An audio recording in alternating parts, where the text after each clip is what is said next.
Thank you for having me.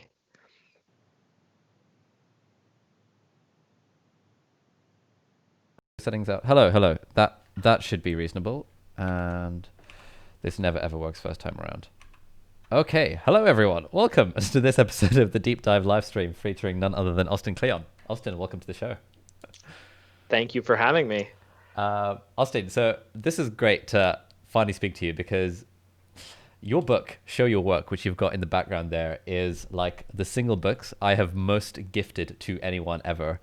Because like ever since I read it in like January of 2016, that was what basically forced me to start my blog. And then a year and a bit later, I started my YouTube channel. And now people ask me for advice like, oh my God, how do you put yourself out there on the internet and stuff? And I always say, look, man, you've just got to read Show Your Work because it just eliminates any and all, like at least for me, eliminated all of my excuses that I've been telling myself for years.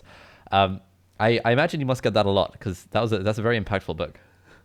Well, I never get tired of hearing it, but no, I'm so thrilled. I mean, I think one thing the thing that blows my mind is that the books have been around for a while, Mm. and so I can actually see how it's played out for some of the readers now, which is like this really strange, wonderful thing. But I think that book.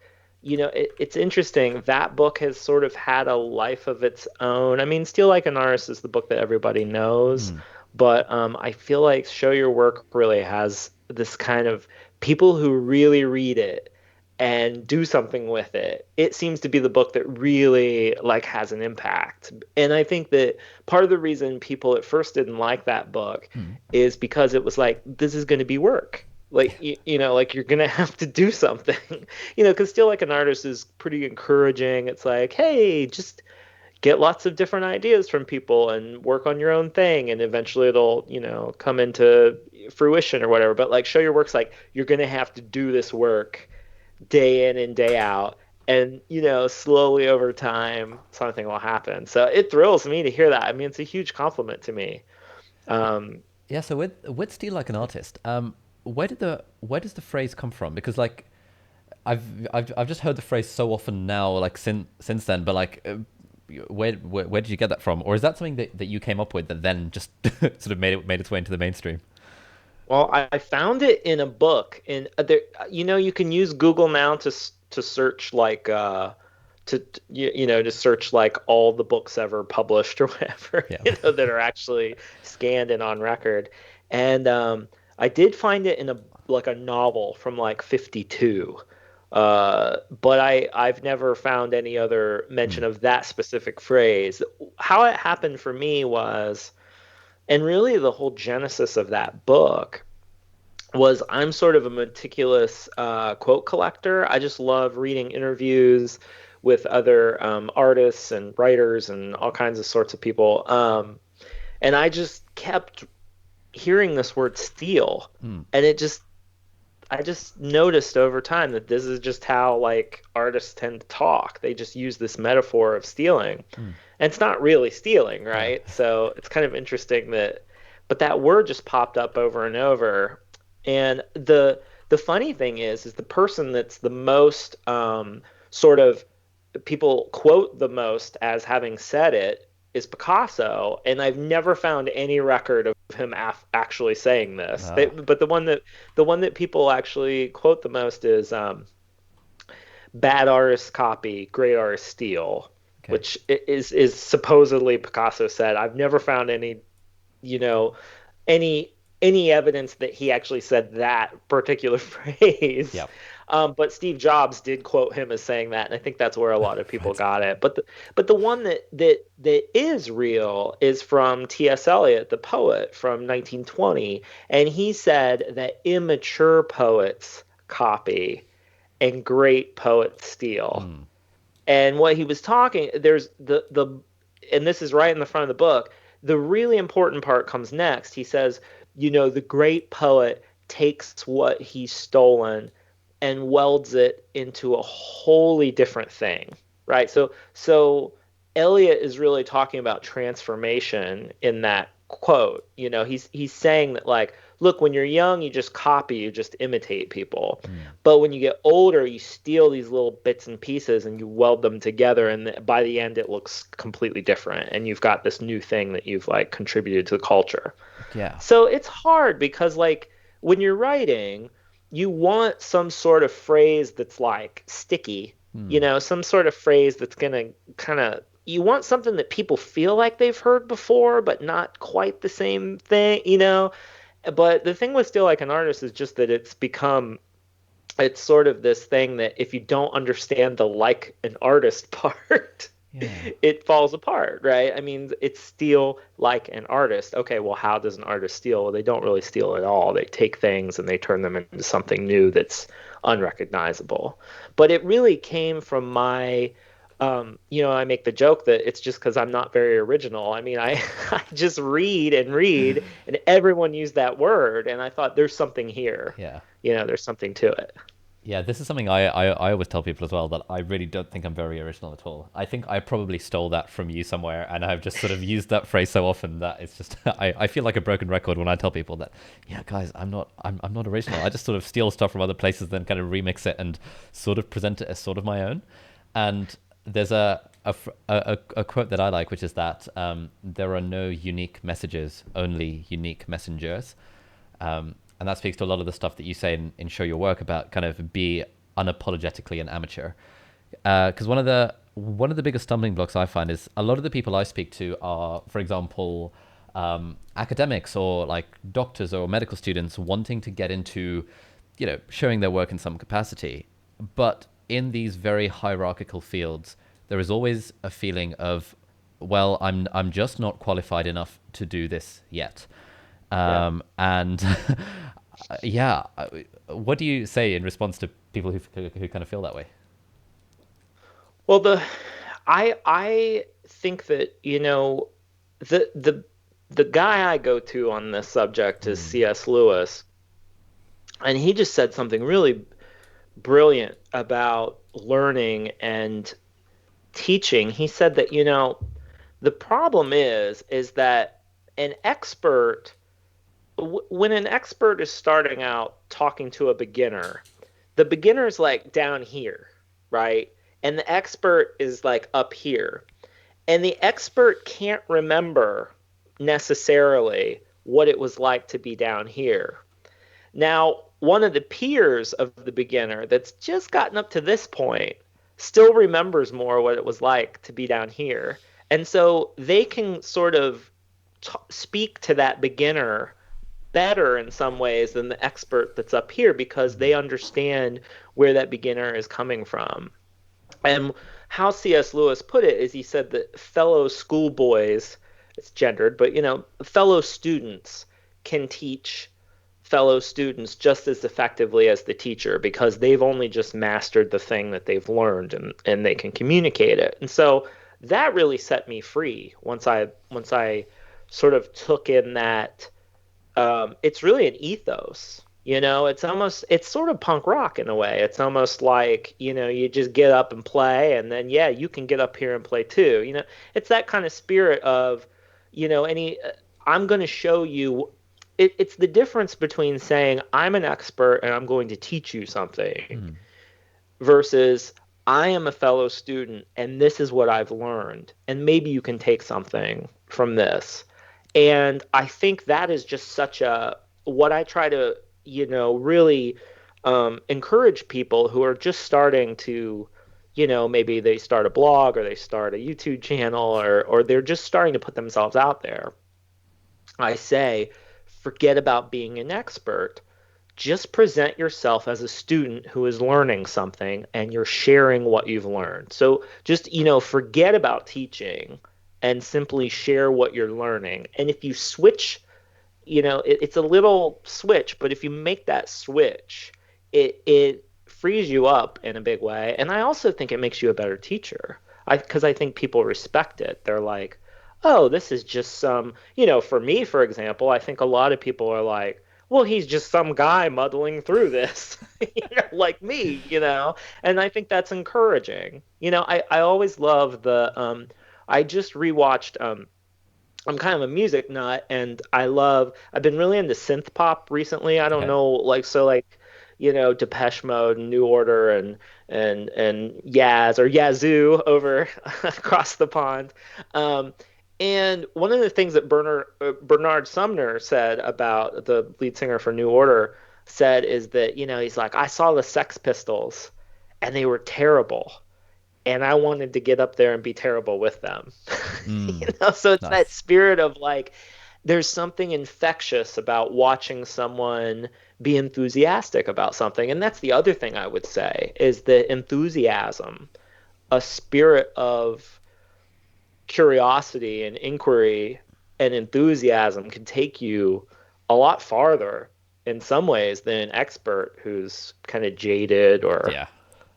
stuck up or that kind of thing. Yeah, absolutely. Like that's the exact attitude I have whenever I'm doing videos. It's never that I am the expert teaching you how to do the thing. It's more like, you know, I'm just one of the people, man. I read read Austin Kleon's book and he said this thing that I'm learning along the way, and therefore I started my blog and my YouTube channel, and this is kind of fun. So join me along the way.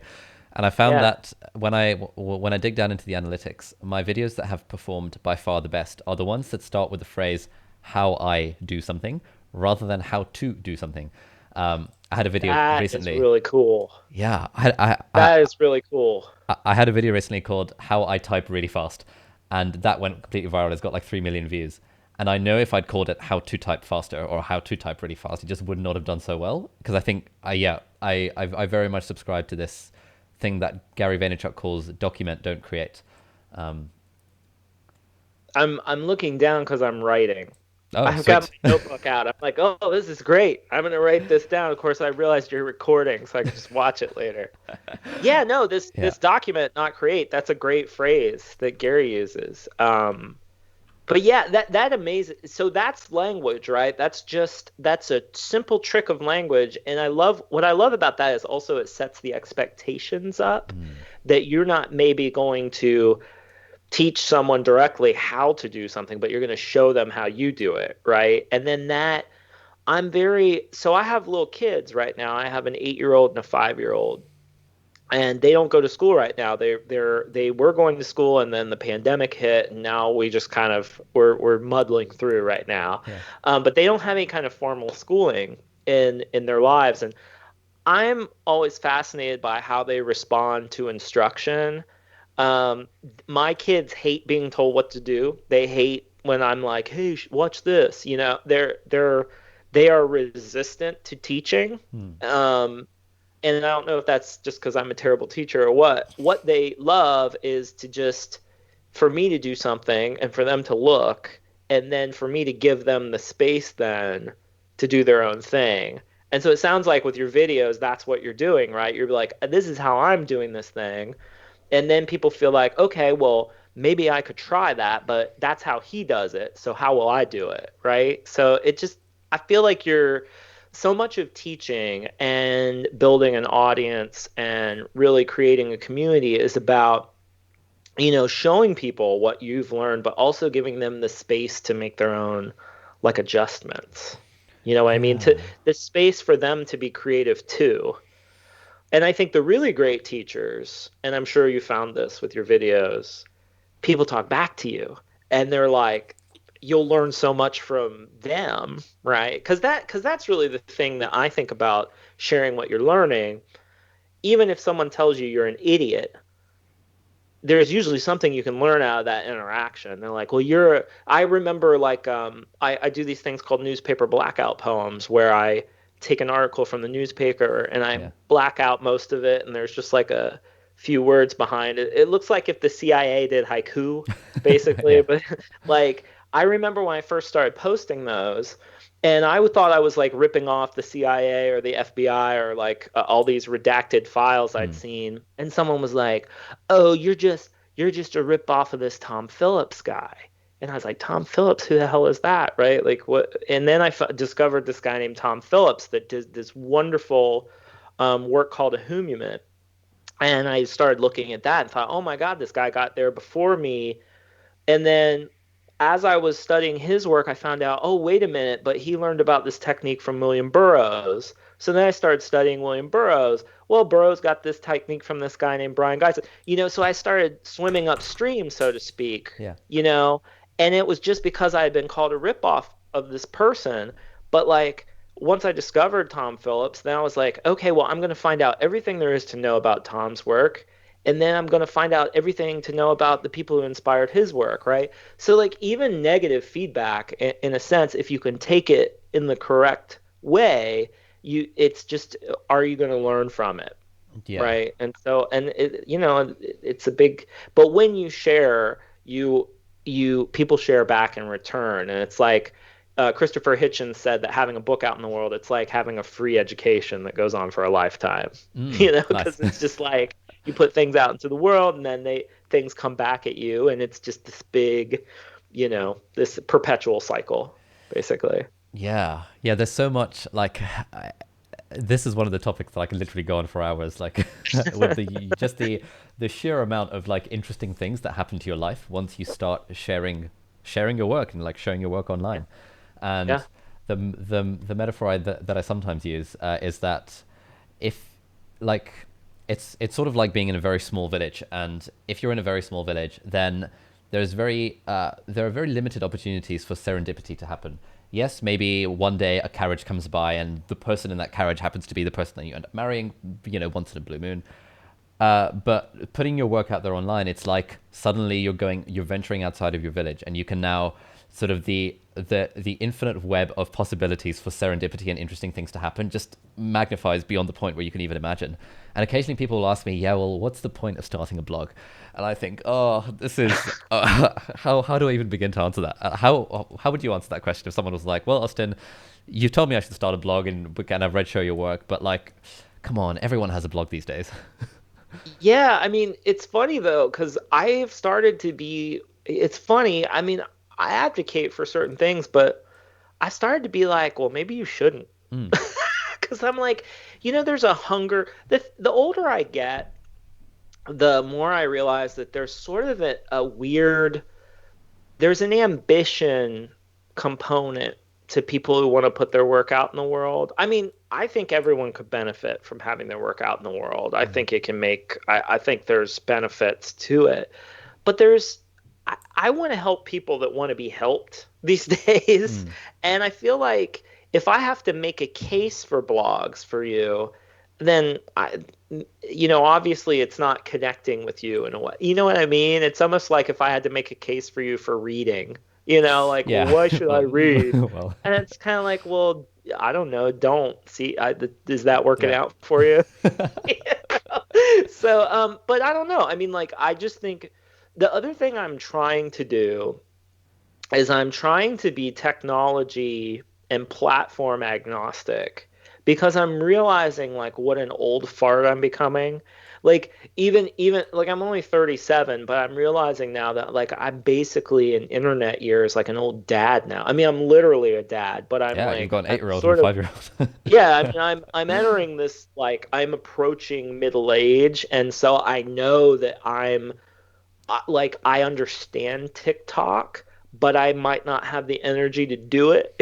You know Mm, what I mean? So like I'm like facing this moment in my life where I'm going to have to flip the switch, and I have to be like a curious elder now. Like John Waters, the filmmaker, talks about that. He talks about how like he has what he calls youth spies. So like young people who are like cultural spies for him, who like yeah. he can, they can tell him what's cool and he can tell him what to look into.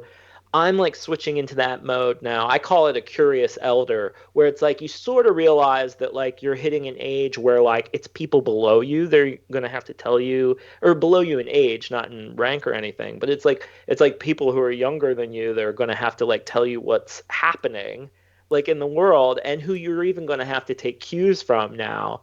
And I think that like, but that's all part of that perpetual student life, right? Mm, That perpetual amateur stuff that we were thinking about before is that as long as you can cultivate that sort of attitude that you're just going to be a lifelong learner and you're just never going to be done learning, it's easier to make that adjustment. I think who gets messed up are the guys who like you know, they get up to a certain level and they're like, well, I'm the marketing master now. I'm, you know, whatever. I'm the best-selling author Yeah. or whatever. And they lose that edge of that sharpness of being interested and learning and being an amateur. So I don't know, but I mean, I've dodged your question about why someone should blog. I think that, you know, Seth Godin writes really well about this, about the impact of having a daily blog. Mm, Um, I think for me, what is interesting about having a blog or some sort of daily project, even if it's like I post one thing to Instagram every day or, you know, just something little like yeah. that, having something that you have to do every day, you find out it's not that you have something to say, it's that you find out what you have to say. So that's so like writing every day. Some people say, "Oh, well, you must have so much to say because you write every day." I'm like, actually, it's the opposite.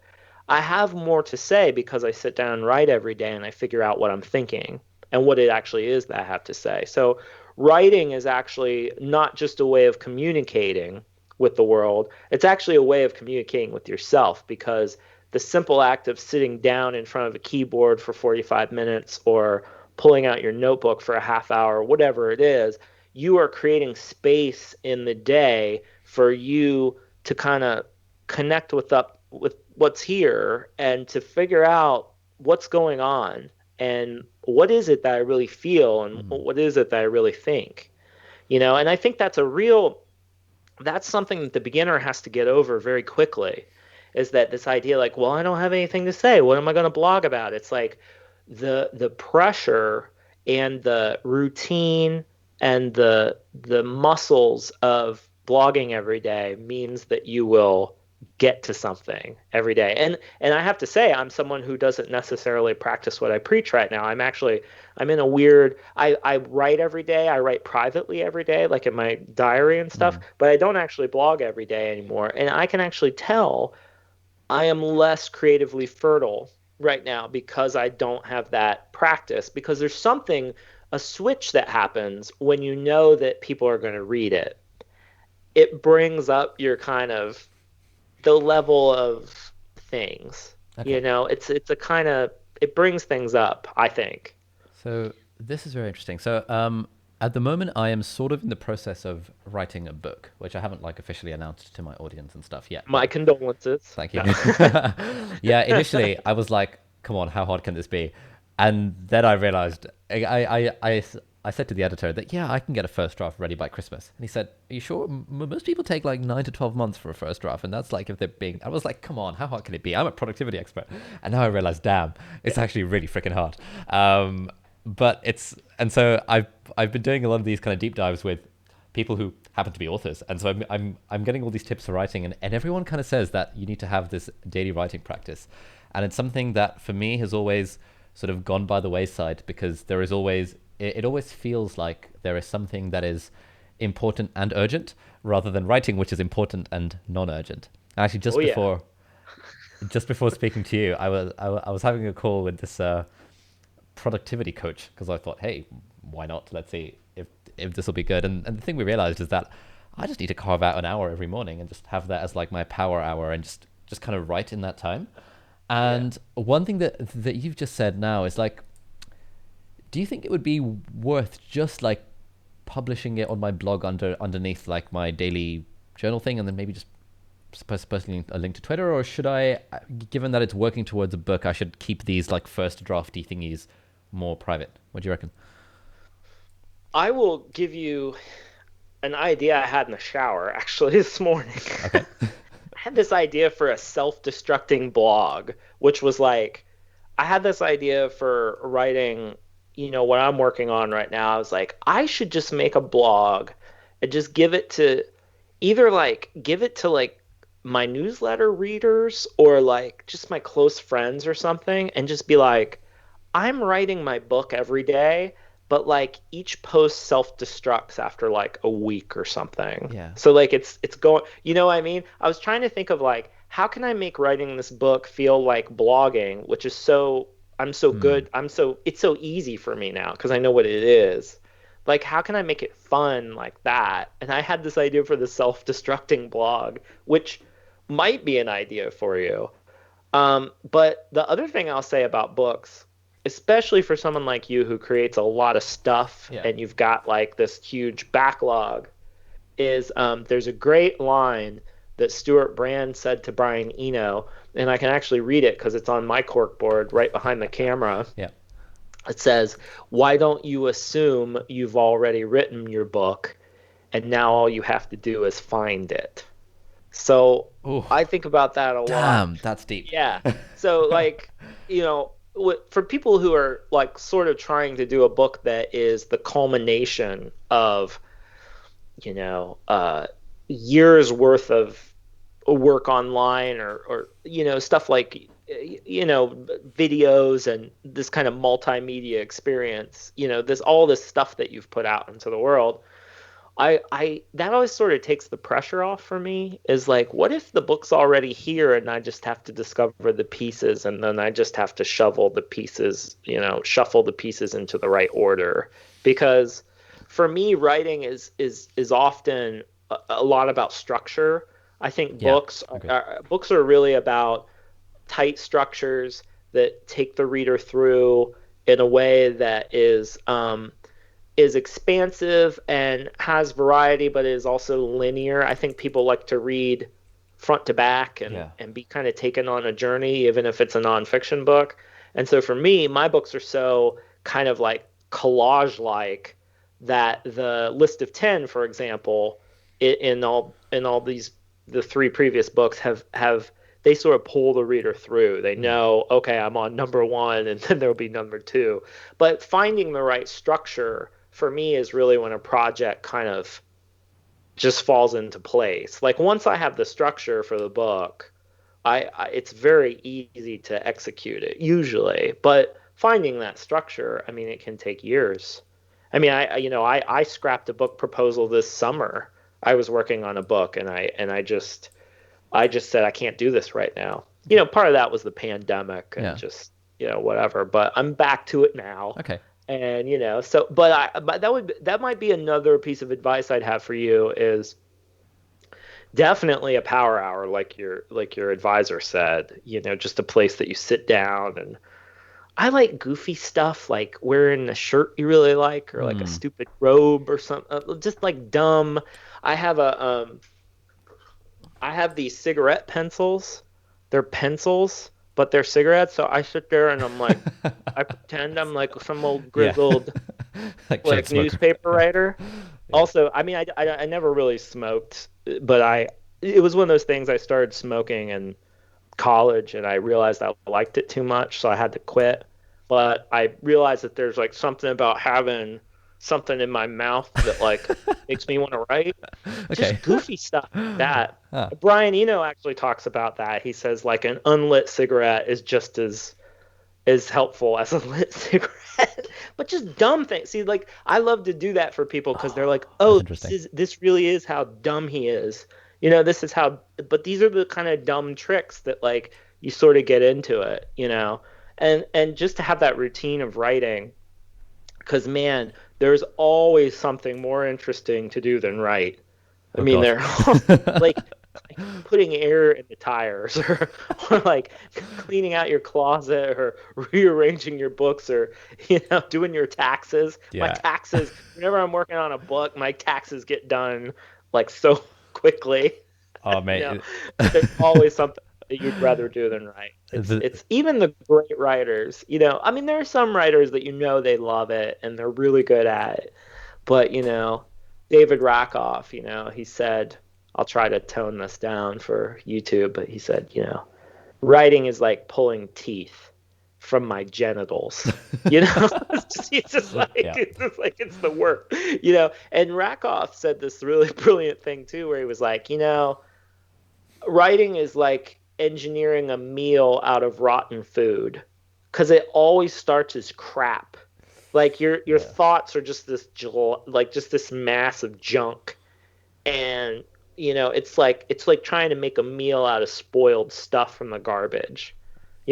So it's just like it's this. but I think of it as a refinement process. I think of it as like you've got all this raw sludge and you got to kind of run it through a machine several times and refine. And that's like what the editing process Yeah. is, right? You just got this sludge and this mass, and you're just constantly reshaping it and sharpening it and all that stuff. So it's hard. I mean, there's a reason, honestly, why writers drink, for one thing. Yeah. I mean, it's alcoholism is the writer's disease, and part of it is it takes so much of your kind of active brain all day that it can be hard to come down at Mm. the end of the day, which is why I think, for me, an hour of writing a day is much better than spending all day working. Because if I spend all day working, first of all, I'm a terrible dad, terrible spouse, friend. I'm a maniac. But then it's really hard to come down.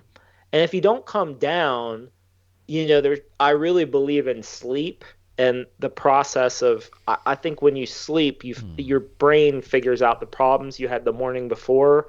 So, I mean, I will always sleep on a manuscript. And often the problem I have, one day after a good night's sleep, it gets fixed the next day. Ah. So I just think I really believe in smaller chunks of work over longer periods of time Okay. Yeah, that than big makes a lot of marathon sense. bursts. Yeah. Yeah, because I've been recently very tempted to do the hey, I'm gonna go to Airbnb in the woods and sit down for a I'm solid going, week and yes. yeah. I'm going to rent an apartment in Paris. I mean, I remember talking to a friend. She's like, Yeah. I'm going to rent an apartment in Paris for 3 months and write my book. And I was always like, what I would do is spend 3 months in my garage writing a book, and then I would spend 3 months in Paris as a like as a treat. Yeah. Because you know, if you go to Paris, there's going to be 100, there's going to be 1,000 things you'd rather do than sit in a room and write. I Mm. mean, you ought to go to a Holiday Inn in in some In like some backwater random Texas, ass town. yeah, where Apart, there's nothing to do. who, But that's just me. who was it who I think I read somewhere that J.K. Rowling did that, or possibly Neil Gaiman. You just like goes to some like really terrible hotel where the only thing to do is write, and there is no internet and nothing to do in this town, and yeah, I think it might have been Toni Morrison who yeah. did that, or was it oh gosh. I think women in particular, because so many women who are Mm. mothers, running in the house is a nightmare. So there's a long history of, like, someone renting a motel room to, or I think there's even I do know friends of mine who just they rent like a crummy hotel room for a week just to have a place to go, and there's Yeah. nothing else. You know how boring hotel rooms are. It's like, if you unplug the TV, eventually there's nothing to do and you Yeah. like feel like writing. I might as well just write now. That's the only thing Yeah, I can do yeah. with my time.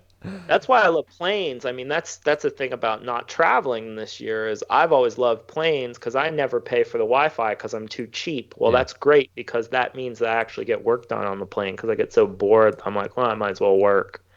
And I've figured out books on plane rides before, Oh, so that could work. So this is one thing I started doing. So one of the uh, one of the ways I distract myself from doing creative work is by trying to do those, travel air mile point hacking things, which is very much a yeah. sort of $5 an hour activity. But I feel like, yeah, I'm doing something productive because I'm procrastinating from writing for one of my videos and stuff.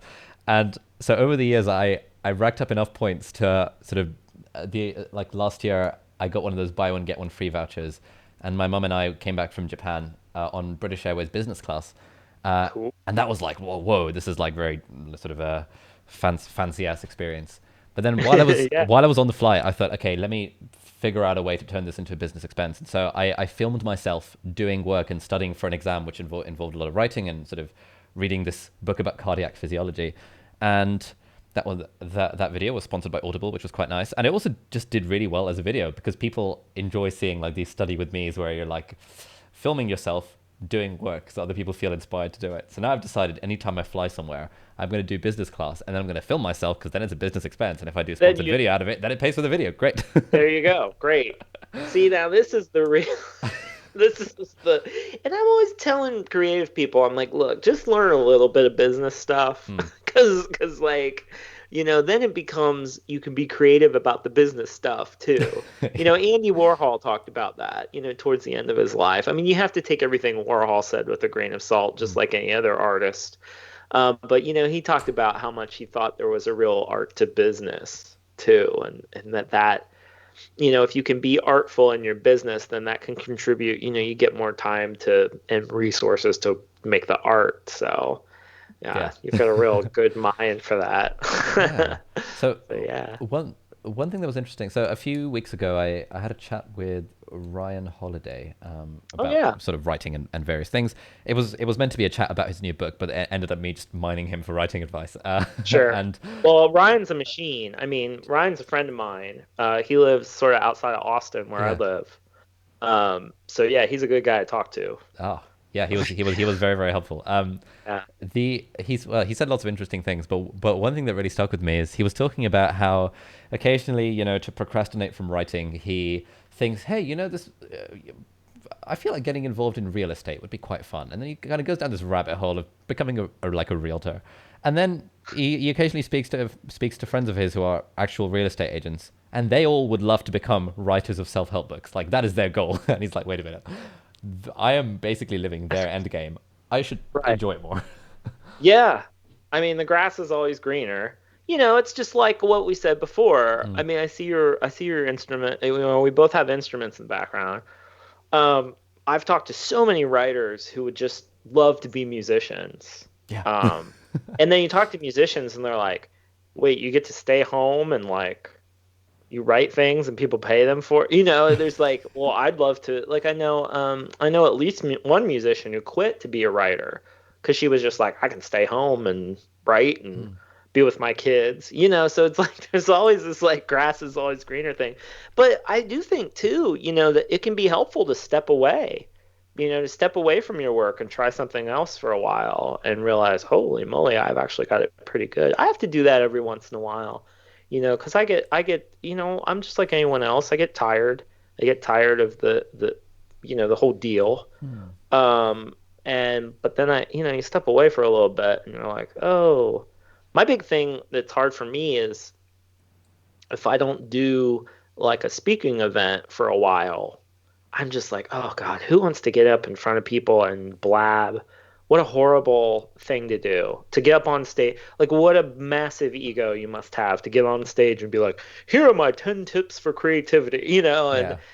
but then I get on stage and I start talking and I start connecting with people and then we do a Q&A and I learn just as much as they do. And then I'm all jacked up on it and I'm like, I am built for this. Like Mm, this is what I'm built for. Like I was made to do this. And I know Ryan feels the same way. But you have to go away to come back sometimes, and it's good to take breaks. And I know it's good to have, I mean, to have real hobbies because I turned my hobby into my profession. I mm, mean, like reading, writing, that used to be what I did to cool off from work, and now it is work. So what's the other thing now? So to have things in your life, whether it's cooking or quilting or playing the piano, you got to have a hobby or a family or something outside your work. Just if to just have that space, I think. yeah. You know.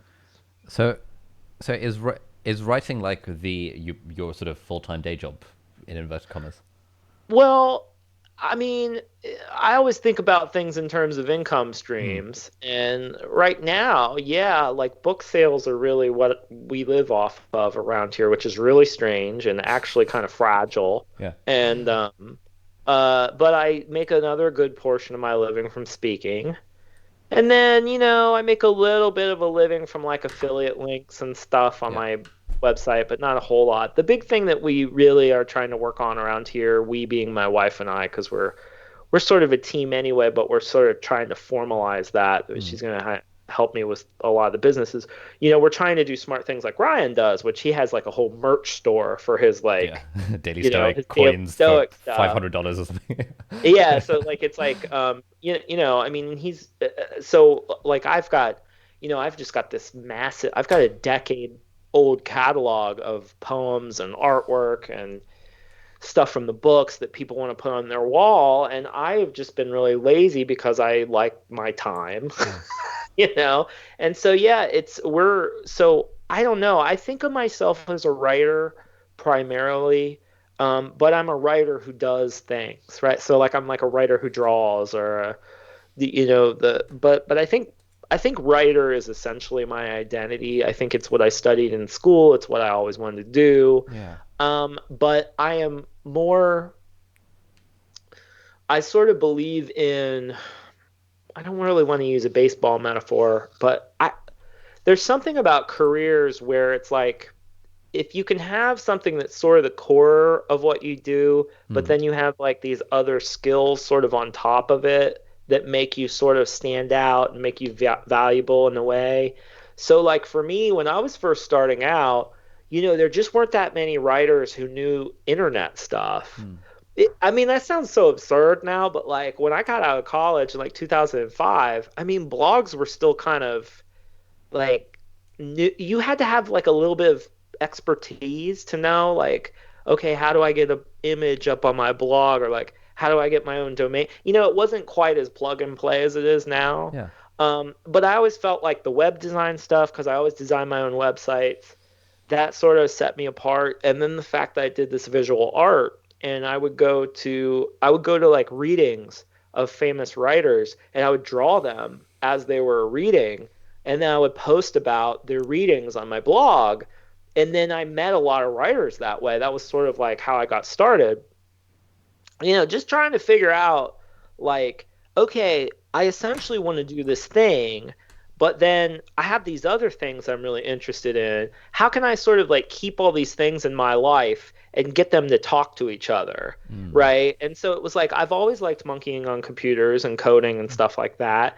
And I always like to draw and I always like to write. Okay, well what kind of life can be, if not a career, like what kind of life can come out of this? Oh, And I think yeah. that, that's so much. And I know that you're someone who, you've got your different, it's trying to figure out how to have all those pieces in play, right? That you create a life. And the thing I heard years ago that my friend Stephen Tomlinson, he lives in Austin here, he told this amazing story that's in Steal Like an Artist, but I'll retell it if you don't mind. He was he went to his advisor and he was like, I love God. So he was thinking about going to the seminary. I love theater. And he's like, so he loved writing plays, but I also love business. And I love to, I love like thinking about business and building businesses and being an entrepreneur and all that stuff. He's like, which one should I choose?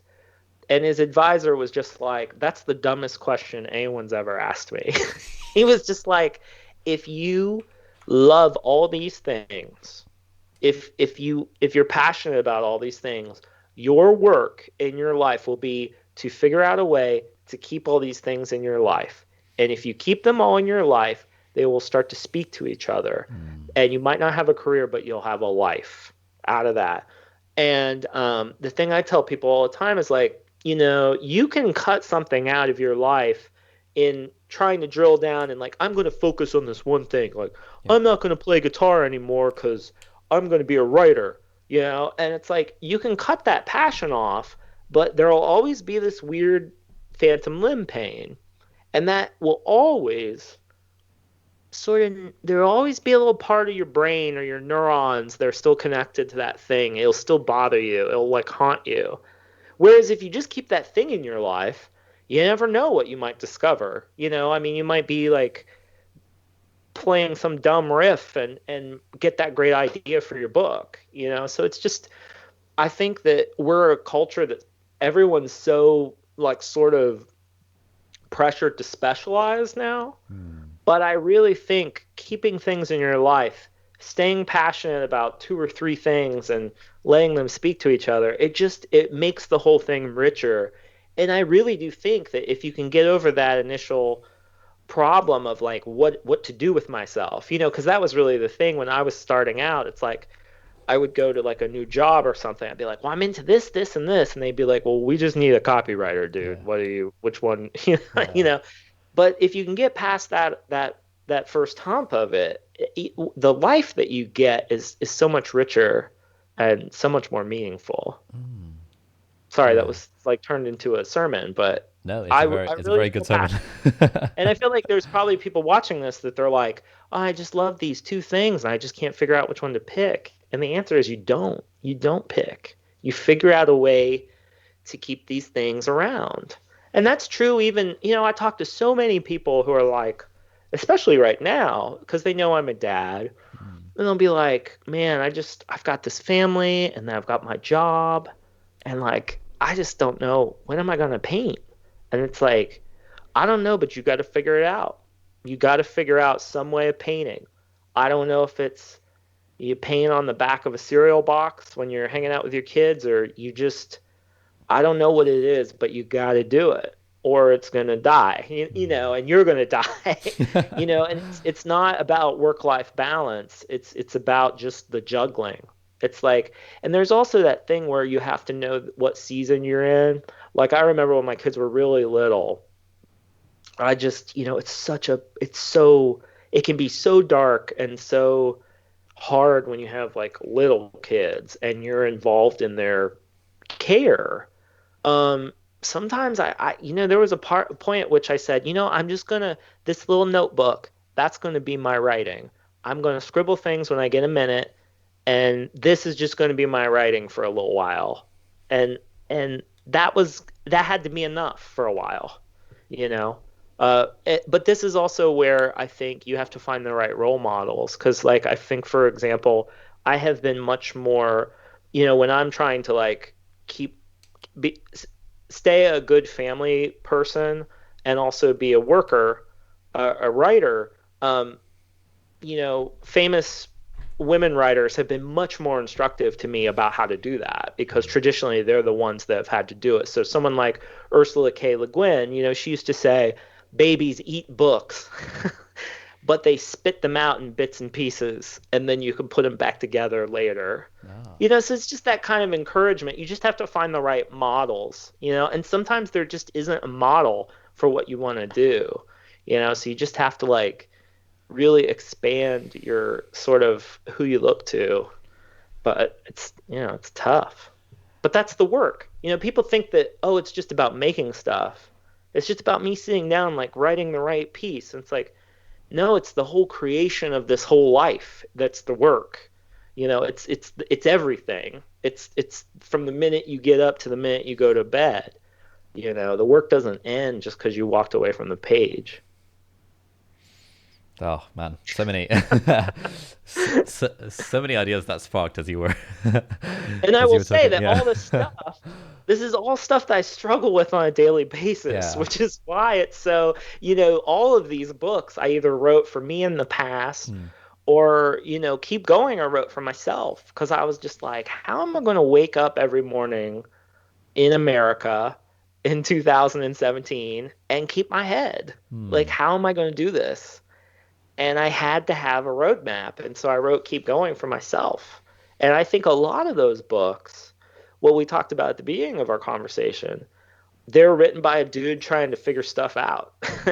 And I think part of the reason they resonate with people is because, hey, this is stuff I'm figuring out as I'm writing, Yeah. So it's fresh and it's hot and it's bubbling. Hmm. Yeah. One of the things that you just mentioned is this idea of kind of come figuring out a way to juggle all of your interests. And one thing that I've always found is if you can find, as you've done it, if you can find a way to combine different interests, you then carve out an interesting space for yourself. In your case, it would be writer who draws and who also does the website stuff. It just automatically makes you sort of one of the very few people, if not the only people in that category. For me, it's like sort of being a doctor who's into tech and kind of productivity and just like spends loads of time just sitting in front of a computer, being a nerd and making websites and stuff and figuring out ways Yeah. to be like, oh, okay, interesting. There's actually sort of some very viable businesses that can be built on top of just these kind of base interests. Um, do you have any advice for people who feel like, because I get a lot of I talk to a lot of people who feel that yeah, it's easy for you to say you're a doctor and you taught yourself to code when you were 12 and you know blah blah blah. Those are very like legible, easy things to like tack together and be like, hey, this is a product. Do you have any advice for people who feel like they don't have their own sort of things that they're passionate about or interests or at least sort of interests that lend themselves very nicely to monetization, if that makes sense? Yeah. I just think that well, it's hard for me because I never thought I'd make let me back up. Mm. So when I started out, when I got out of college, the people I looked up to were cartoonists and poets, not really big earners. Yeah. So like not a lot of money in that racket unless you like end up like Steven Hillenburg and you do like SpongeBob or something like that, or Bill Watterson Yeah. or someone like that. I always just figured I'd have a day job, and I just figured I'd just work for like the state or something, and I'd just have some job that I could check in and check out and do my thing on the side. So I only did stuff that I really cared about, for better or worse.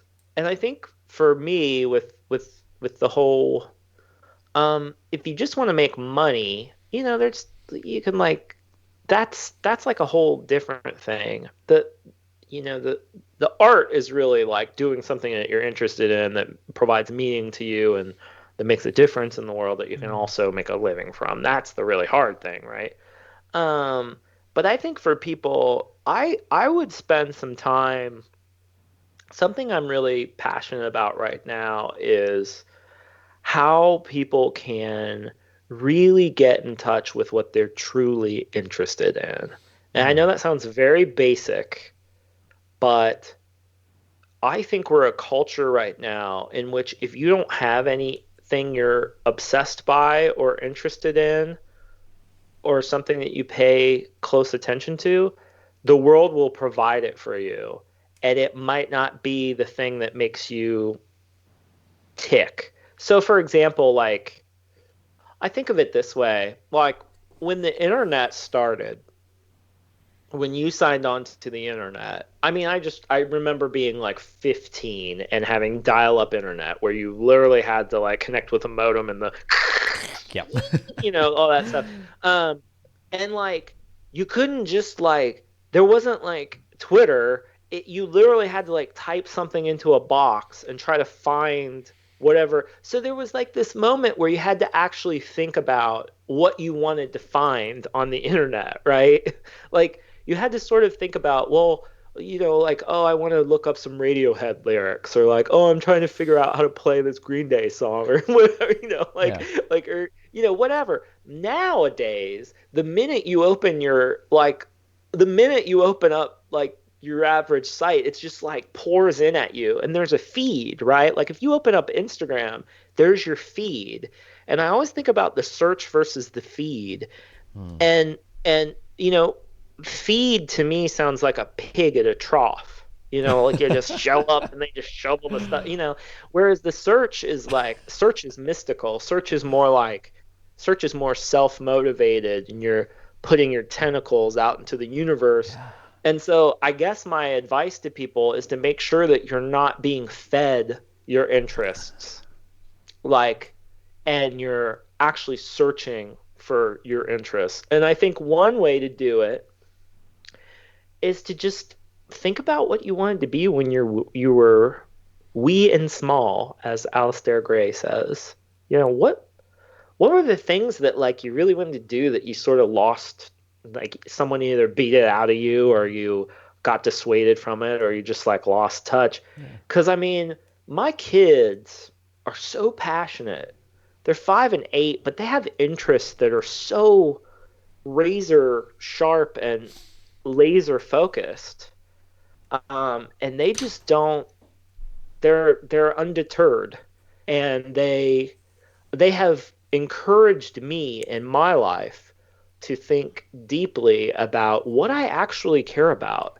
because you can get to be 30, 40, 50, 60, 70 years old and not really know what you're truly passionate or what you care about because you just sort of let the world, oh, someone I knew was a real estate agent and or whatever, whatever it is, which is fine.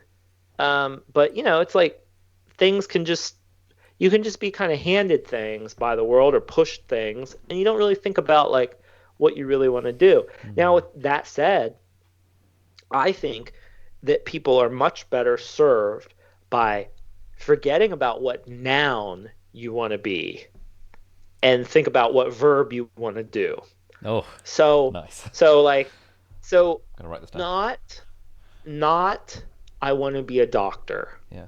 but I'm really interested in learning about the body and I really like helping people. Or I'm really, or we'll do something else. Not a novelist, but I love words and I love to write. Focus on that because then if you or like, well, I really, for me it's like, well, I really like to write and I really like to draw. And I really like to monkey around on computers. If you think about the verbs you really like to do, then your possibilities are much more that'll take you way further than just focusing on some noun. Because I Mm. know people that are like, I want to be like a director, or I want to be a novelist, or I want to be I want to be just some job title. Yeah. The job you want might not be invented yet, right? I mean, that's an old line. If you think about the things you like to do and what you're interested in, and you follow those paths, I think that can kind of unlock things for you because 10 years ago, if you'd have told somebody, now kids are like, well, I want to be a YouTuber, right? I mean, 10 years ago, people would be like, what are you Yeah. talking about? You know what I mean? So there will be something else that comes up that we don't know about right now, but so I think there's this balance between finding what you're personally passionate about, but then being flexible and understanding that you're part of a context in which you had no part in choosing Mm. and that you have to remain flexible.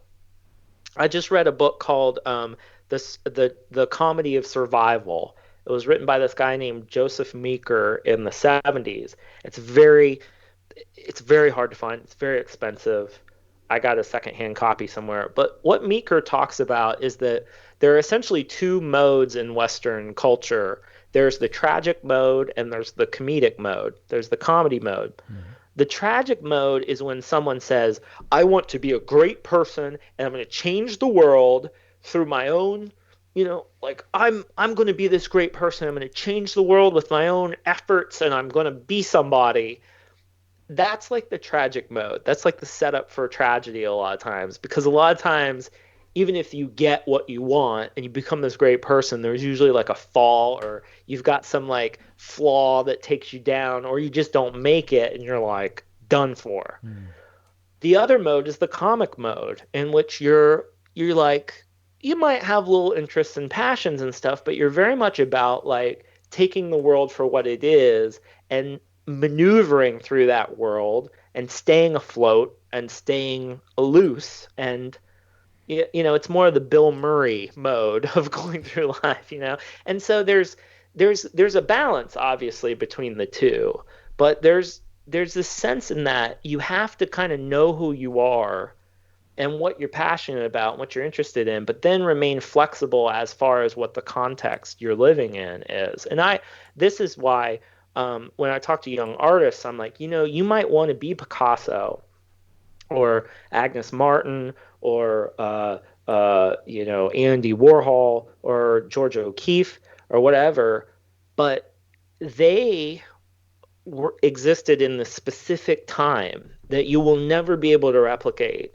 And so you have to think about what it is about their work that sort of sets you off and what you can kind of take from them that's like a verb, and then match that kind of whatever it is to whatever context you're in. Does that make sense? So it's like, Mm. you love punk rock, you love the Clash, but like that was a moment in time. You can't just be the Clash. You've got to like do Yeah. what the Clash did, but in your own space, you know.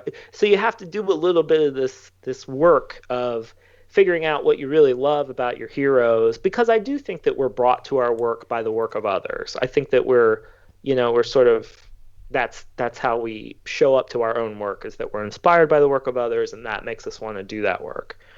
But then you have to update it for your own context, and I think that's the real artfulness of it, you know.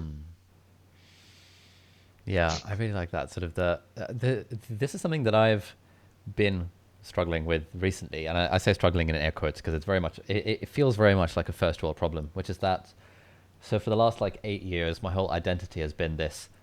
I am a medical student, and then later I am a doctor. You know, this is my thing.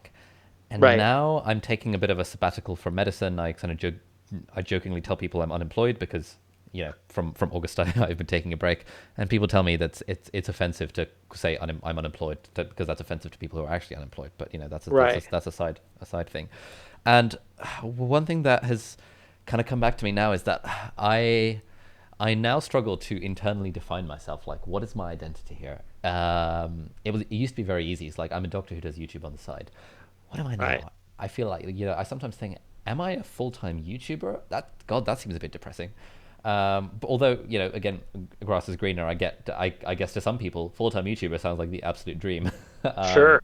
Yeah. or if I think that I've got a weekly podcast, so I guess I could call myself a podcaster, and I keep on trying to come into this like labeling myself with a noun. But actually, the way I actually think about it is, well, yeah, I just kind of wander around on the internet. Occasionally, I make a few videos. Occasionally, I'll write stuff for my newsletter. Occasionally, I'll meet up with people for coffee. It's just this is just my life Yeah. now. There's a guy called Paul Millard. I don't know if you ever come across him on the internet. Sounds kind of or not interesting, familiar, but I don't So know right he's away. so he is well he and I connected through Twitter. He writes a lot about what so he used to be like a management consultant working at like McKinsey or something for like 10 years, and then Okay. recently quit his job and is now kind of wandering wandering the US. And he writes a lot of stuff about this idea of workism and being a worker, and how this is like a thing that society really Oh focuses on. yeah. And he talks about how when these days when people ask him what do you do, he says, well, I spend some time with friends, I read a lot, I listen to a lot of podcasts.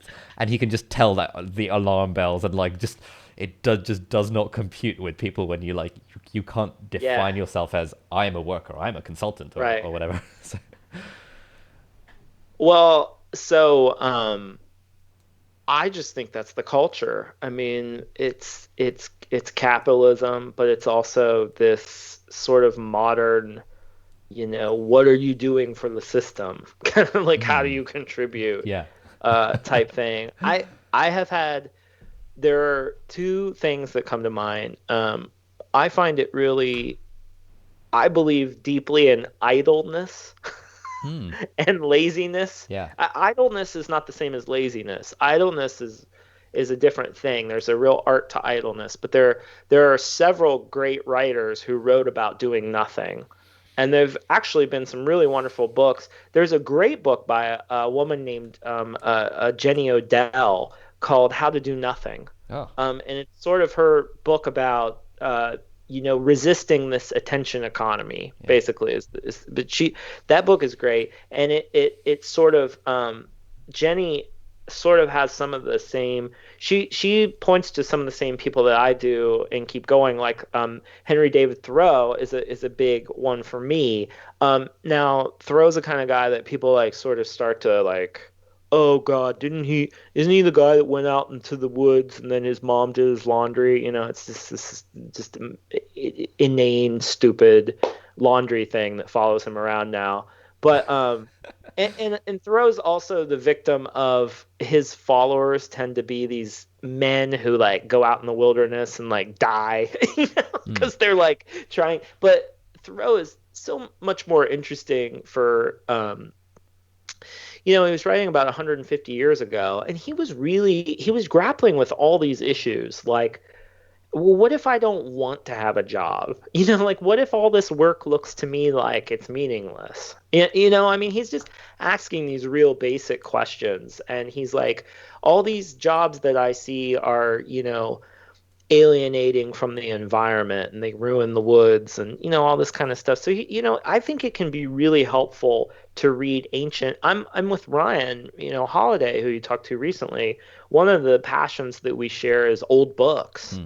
Looking, not just expanding your reading in terms of contemporary reading, but going back deeply into the past. My friend Alan, I don't know if that book is around. My friend Alan Jacobs just wrote a book called Breaking Bread with the Dead is the name of it. And it's all about reading old books and going back in time and realizing that a lot of the problems we deal with right now, people wrote about them 150, if not 1,000 years ago. And so like the other guy I really like on this topic of like being productive and doing nothing is Tom Hodgkinson wrote a book about called How to Be Idle. And it's also a magazine, The Idler. And he wrote a great book for parents called The Idle Parent, which Ooh. my wife and I actually have the manifesto on our refrigerator. Okay. Um, but it's this sort of resistance against productivity. And I have written a little bit about this lately. Um, the times when you're most creative are not necessarily the times when you're most productive. And as a creative person, I feel both like a workaholic Hmm. and also deeply lazy.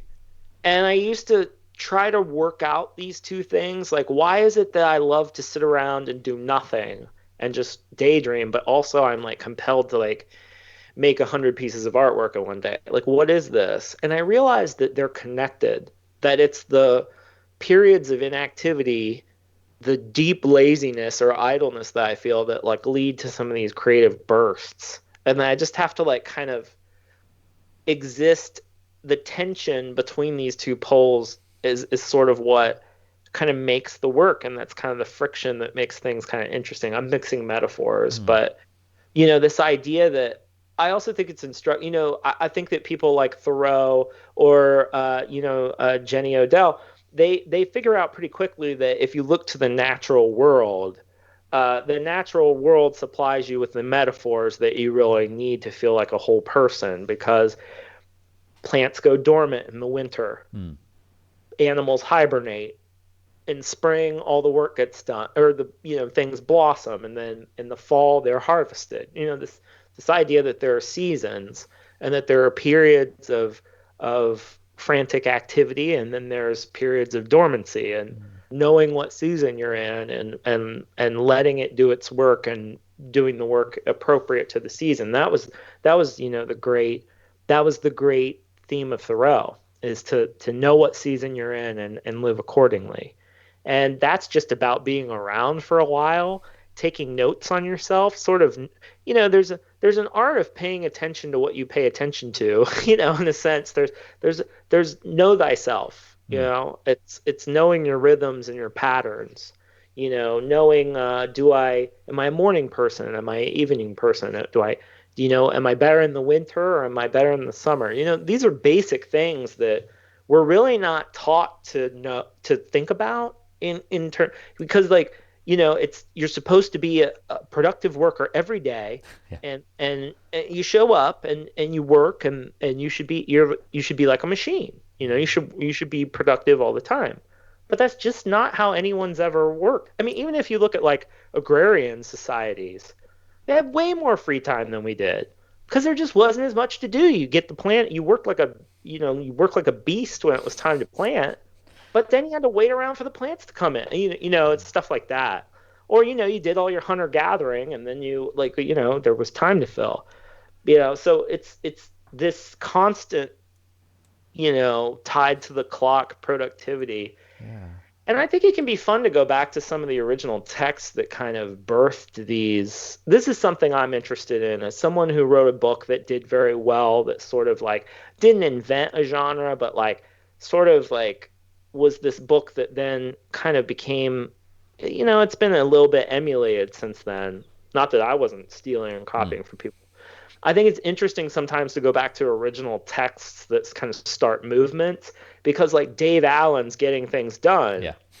I finally read that a couple of years ago, and I just like picked it up and I was like, God, this looks so lame. It's Yeah. like this dude in this This suit. dude in a What suit is smiling. Yeah. like my, Yeah. like just like some business CEO Yeah. guy, Exactly. whatever. And I remember like, oh, here we go. But I found a copy in Goodwill, and I learned a lot from this experience. I came to that book with such like, ugh, this can't be good. Everyone loves this book. It can't be good. Mm. It's great.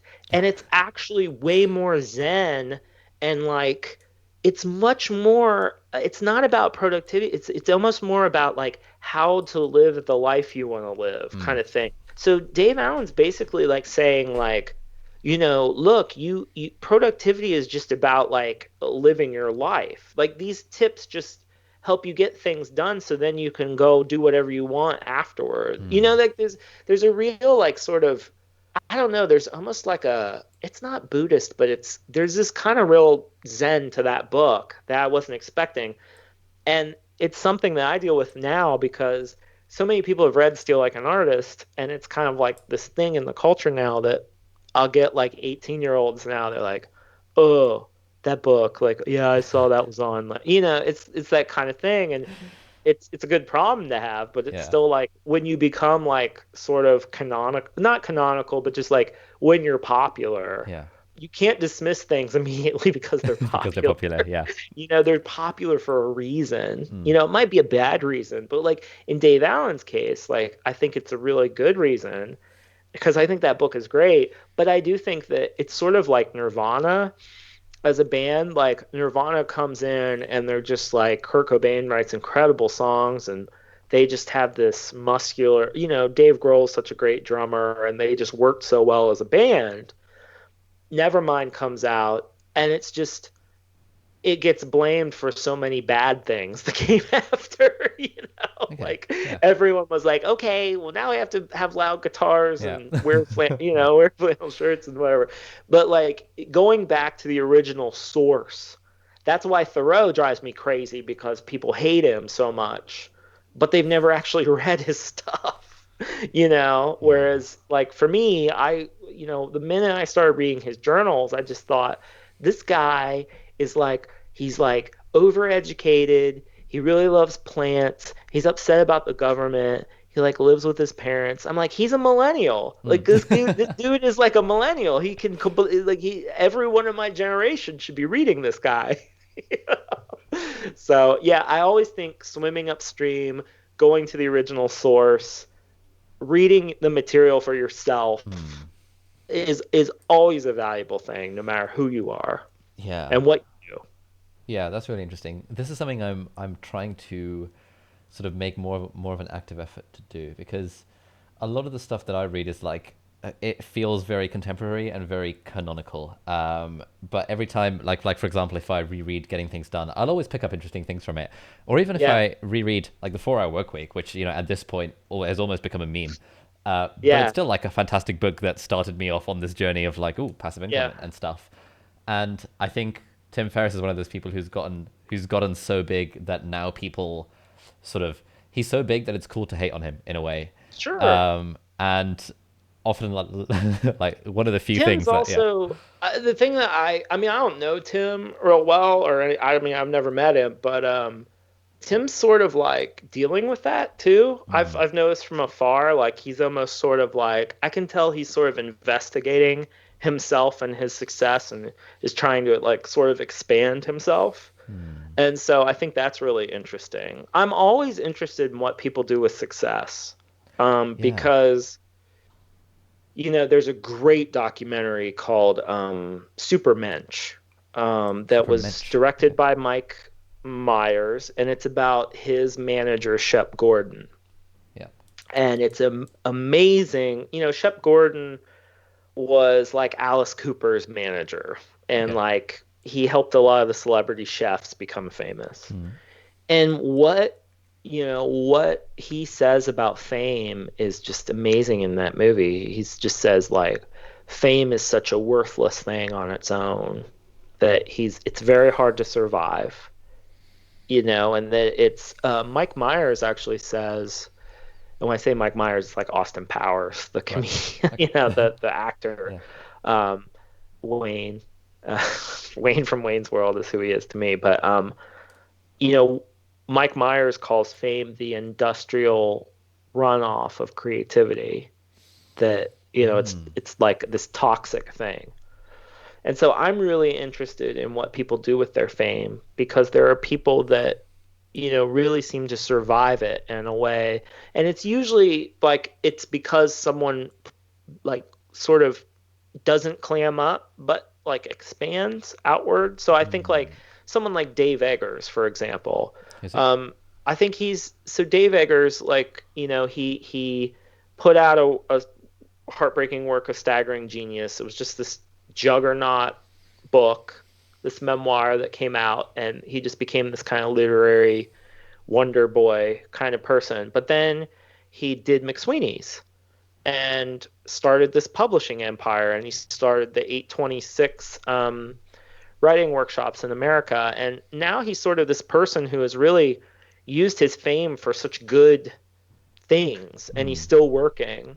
And I think it's really, in some ways, I find it more interesting, to kind of judge people by what they do for their fame more than their failure, because it really can mess.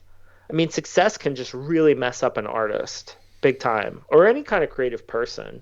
It's just very easy to break down. It's not very, it's the money's great, like money is great because it gives you like Mm. resources and time and stuff like that. But fame is very tricky for creative people. Mm. I mean, you really have to walk a line there. Dolly Parton's an interest. I just watched a Dolly Parton documentary, and she's a really wonderful. I mean, she's a genius and a great artist. But she's someone who it's very interesting to look at her career and think about the things that she kept private, and then the face she kind of gave the world versus what was inside. And these are very tricky things to navigate, and it's all part of the work because everyone wants to be usually when you get in this racket you want to be successful, or Mm. you want people to know your work or see your work, but there are things that come along with that you have to navigate. And you just have to, I think that's why, sort of knowing your heroes and the people you admire and the people you look up to, and kind of be ready for that stuff is, I think it's really important. Yeah.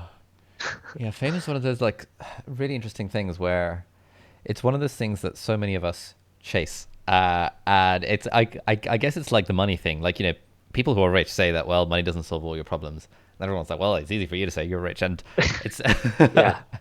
it's one of those things where kind of I guess we all want fame to some degree. I think it's Alain de Botton who says that the mark of good parenting is when your kids have no desire to be famous. It's one And of my favorite yeah. favorite lines. And Elaine's another guy that, like, he's kind of really so well known and stuff. It's very easy to be like, but the stuff he's done with the School of Life, Mm, for example, I think that's expansive, right? He built something outside of himself that, and but that line I've thought about a lot with my kids, because when you want to be famous, there's usually something wrong with you. mm. There's some hole in you that you're trying to fill, and that's what Shep Gordon writes about. There's definitely was one for me in the beginning. I Oh, mean, same. Yeah.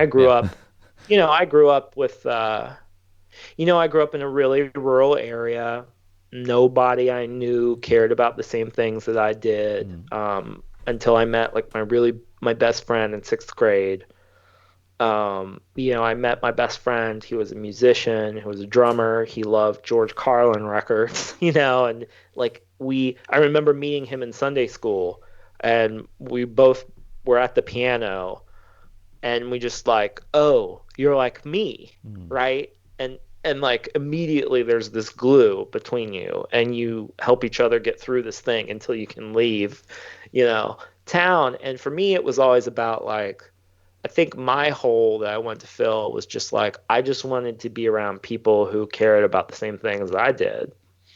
And that's where so much of the blogging and the sharing came from. I just figured like if I just show up and talk about the stuff that I love, maybe people who love the same stuff will show up Mm. and I'll meet some cool people. That really was all I wanted to do. And I remember years ago being at South by Southwest, the music festival, the culture, film, art, Yeah. tech fest that happens here in Austin. And I was with a bunch of my friends that I'd put this panel together because that's another thing I used to do. I used to be like, who would I love to meet? Let me invite them to be on a panel with me at South by Southwest, and I'll interview them and we'll hang out or Yeah. whatever. And I remember like talking to my friend Maris.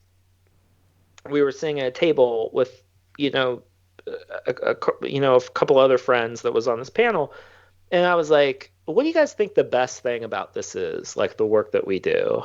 And we were sort of like, when we were sitting around, I was like, this is the best thing right here. We all know each other because of the work we do. When we met, there wasn't any small talk. Mm. We sat down, we had barbecue together, and we were friends because like we know each other's work and like we know the crew we're in. But now we're like in person. And like I still think that's true. That's still the coolest thing. Out of all this, it's still that like when someone I respect is like links to a blog post of mine, Mm. it's still just like, oh my God, like we're peers now. And that still is the best thing for me, is just that now I have all these people that care about the same. I'm in touch with all these people that care about the same stuff that I do. And that is still that, that's all I ever wanted when I was younger. It's all I wanted. Yeah. And now I have it. And then it's like, what do you do now? Well, you grow that circle of people who care, right? It's like, well, you keep sharing your interests, you keep sharing your passions, and you keep this spirit of you can sit next to us. You can sit at our table, Mm. right? Yeah. Like you can come sit next to us, trying to build that because that to me is still what I'm trying to do. I'm still trying to say, you can, you know, I'm still just like I'm tossing this stuff. All these things are invitations. Yeah. Every piece I put out here is an invitation to come hang out. You know, Yeah. Honestly, I'd say that's also my kind of favorite part about this whole thing, and partly the reason I invite people on these deep dives is to so I can be friends with them and be like, hey, yeah, it's like a pretty good excuse to pretty good just kind of chat gig, to someone right? for like 2 hours. Like Um, we've been here talking, and yeah, and then I had this experience a few days ago where I was in London and I Twitter DM'd someone who I follow who also writes about like productivity and things and has a blog. And we met up for coffee and we just kind of chatted for like 3 4 hours and just like immediately hit it off. That like no small talk, just like I was very familiar with her work, she was very familiar with mine, and it just felt like this very kind of energizing space. Um, Another thing that I found really helpful is well, I say helpful, but like one idea that I've stolen from a programmer called Patrick McKenzie, who I used to follow on Hacker News. He had this thing where he lives in Tokyo and now works at Stripe, but has this thing on his website where it's like, if you're passing through Tokyo and you want to talk software, hit me up and I will buy you a coffee, no questions asked. And I just thought that wow, is such a nice thing to do. So now what I do is that I have on my website, hey, if you email me, coffee@aliabdal.com, we can hang out. And so every Tuesday I just hang out in Cambridge Town Centre in the same coffee shop and people just come and have a chat. And it's always so nice. wow, And that's cool. yeah, it's I'm so sick. usually just like, no, I can't, I look, I can't meet with you, man. Yeah, you've I, got, I got, an yeah, 8-year-old, you've got a yeah, 5-year-old, yeah. you got a Like I family. don't have, yeah. I'm hoping that, like, I'm hoping that I can. I'm hoping that. I mean, you have to protect your time, Mm, but that's just so cool. Like, but so literally, you're doing what I'm trying to do virtually. Literally, you're saying, hey, come sit next to us, come hang out. But that's what I'm trying to do in like my newsletter that I mm. send out every week. It's like I'm just trying to say, hey, like, how you doing? Here's some stuff. Yeah. Uh, I'll see you next week. Just that idea is sort of having a show is really appealing to me. Just that Having a show I as show a up here in your inbox every week and you hear from me and I'll show up next week if you want and if you don't want me to, no big deal. But we'll get like a little bit of time together. yeah. I don't know. Yeah, like you've definitely given me an idea with this self-destructing thing, because I think it would just be actually like quite fun to sort of write this book in public, but kind of maybe do it from these like daily emails, which A will like, force me to show up and do writing every day, and B, Yeah, for whoever wants to read my first drafts, my crappy first drafts, they're welcome to, and if they don't want to, hit the unsubscribe button and no hard feelings. yeah. How do you think so? How do you think about where these sort of friendships with other people on the internet, sort of to paraphrase that, where does that fit into your like how you think about your whole your social life as a whole? Like presumably you have some like sort of real life friends from your town slash school slash couple of friends and stuff, and then there's like the internet friends or like other authors. Like how does that all Yeah. mesh together? I mean, I think as I get older, I mean, the thing that I find really obnoxious about life Mm. in general is that a lot of the cliches turn out to be true.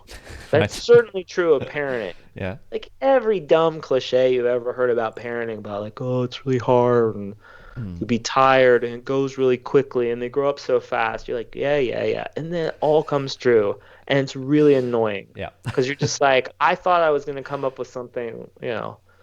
But one of the cliches that I think is really true is it's just hard over time to know who your friends are, like, Mm. and to make new friends, and you hit a certain age where it's like you can't afford to lose a friend, because good friends they're just harder to come by. Yeah. You can make you can make acquaintances, you can have fans from the internet, of course you can make new friends here and there, but friendship just takes so much time, and it's the thing you don't have as you get older, and so for me, it's sort of just like sometimes it gets murky because I mean, some of my really good friends did start as online friends, Mm. or it was someone whose book I read or whatever. I've gotten really lucky in that, sometimes I've reached out weirdly and then discovered people. One of my favorite stories is I was watching Reading Rainbow. I don't know if you know that show. It's a show. I think it was bigger in America maybe, but it was this guy that he got on LeVar Burton. He got on and read these books, and it was this show for kids about reading. Mm. And I was watching one of the old episodes with my son Owen, and there was this tiny Indian kid who played a violin, and he at one point he says to the camera, he says, "If you're careless and you make a mistake, you're going to bring down everyone back to the drawing board." And I got obsessed with this kid because I was just like, this intensity. I was just like, oh my God. I was like, I kept rewatching it again. And it became this tagline around our house.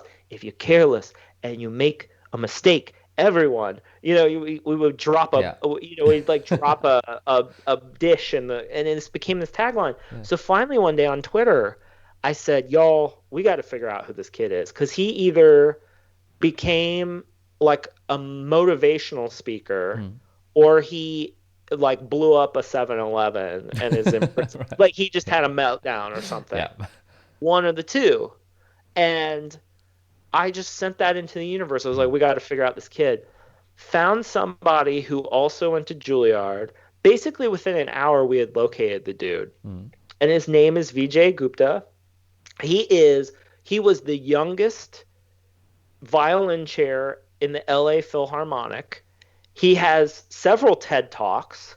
So he did in fact because he runs this thing called Street Symphony in Los Angeles where they hook up with the homeless. They give like they do a lot of work on Skid Row and Mm. they do concerts for the homeless and stuff. Anyway, I was like, we found him. Oh my God. And I found him on Twitter and like at replied him. And I was like, Yeah. dude, I'm sorry to like freak you out, but like we like had this manhunt and we found you or whatever. And he said, oh my God. He was just like, I love Steal Like an Artist. I Oh, love that wow. book. And he's like, I am teaching a class at UT next week. Like, let's get tacos. So we like so VJ and I were like good friends. He's like stay at my house now. And that's the kind of weird stuff that happens. But that was because but I guess the reason I told that story is just that we're all connected now. Mm. In such a crazy way. But that is one of my favorite stories. But a couple of things like that have happened to me, and it's all because I just have this network of people, this crew that I've acquired by just sending stuff out into the Yeah. universe. Showing your You work. know, it's just like you show your work and like people help you out. But I love telling that story. And VJ and I, we whenever we see each other, we're just like we're kind of giggly about how goofy it is, Yeah. you know?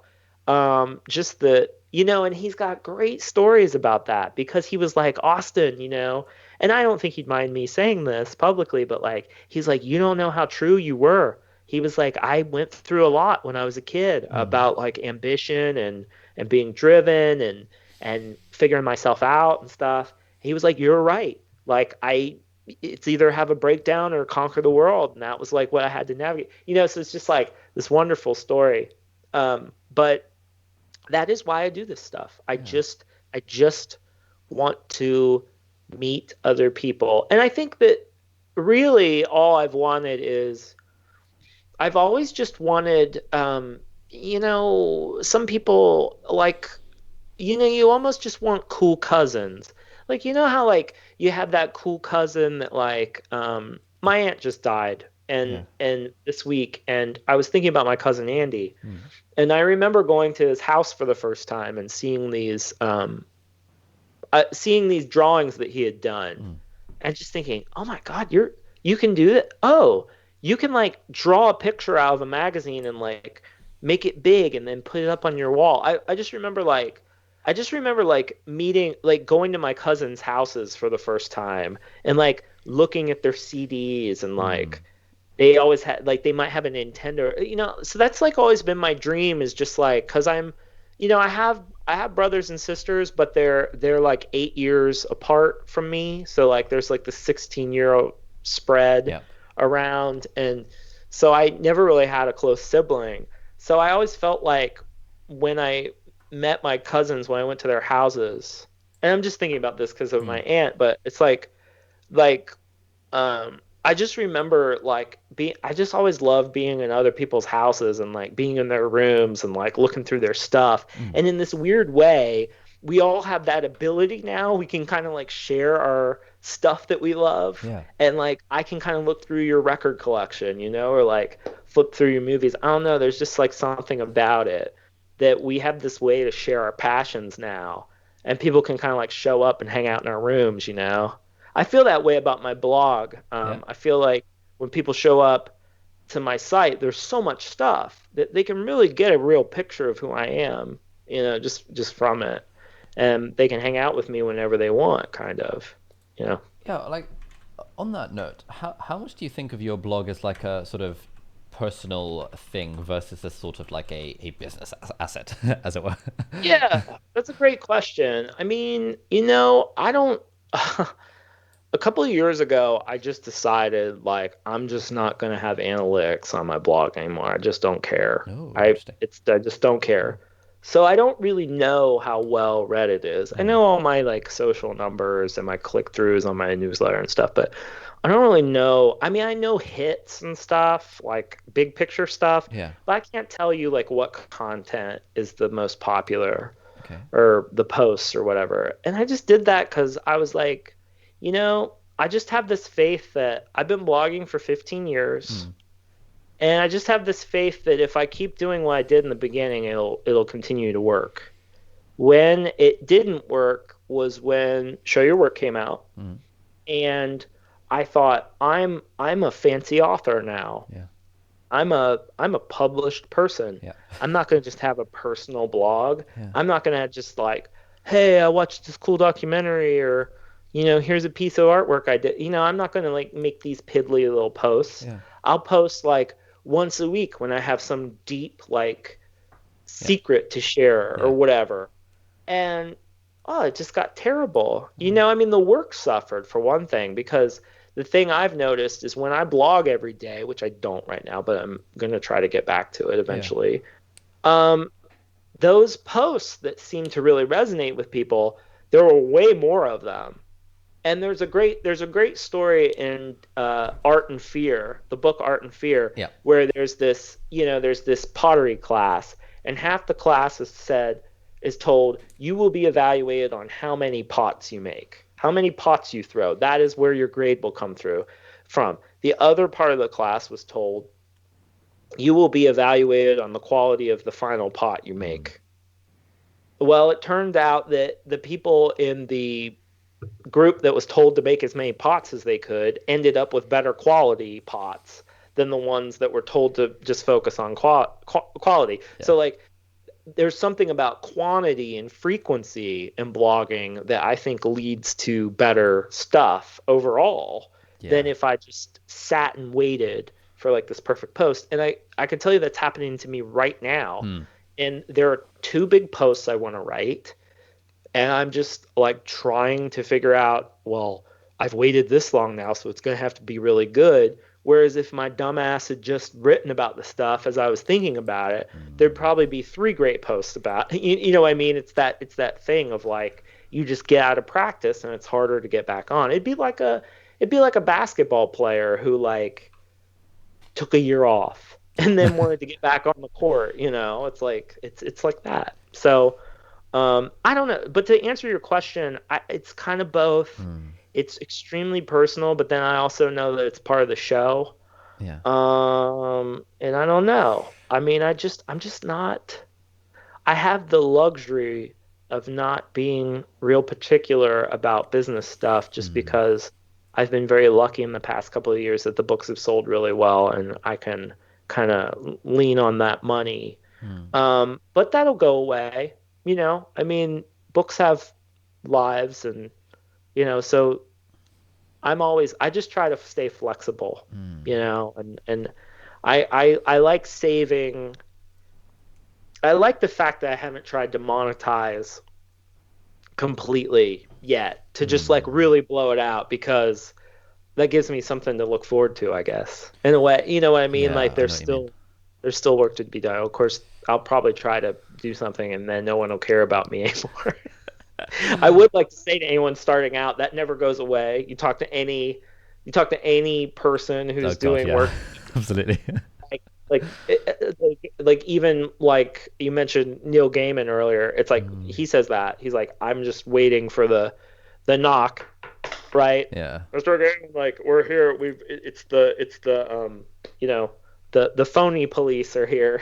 The Yeah. imposter police. We've come to take it all away from you. Yeah, honestly, Yeah, this is something I think about every yeah. day. It's like, You're yeah, you're canceled. You're done. exactly, Out of exactly. here. Yeah, this is one of the things I really like about your blog is in that it feels like you are sharing stuff without worrying overly about the kind of quality of the things that you're sharing. Yeah, In that, yeah, just patchwork quilts and stuff. Hey, I discovered an interesting patchwork quilt. It made me think about this. I'm like, oh, that's very nice.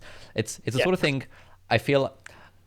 What one thing I realized I was falling into is as my YouTube channel has gotten bigger, my bar for what I'm allowed to make a video about has gone higher and higher. What I sort of the perceived quality, and I know that yeah, this is bad.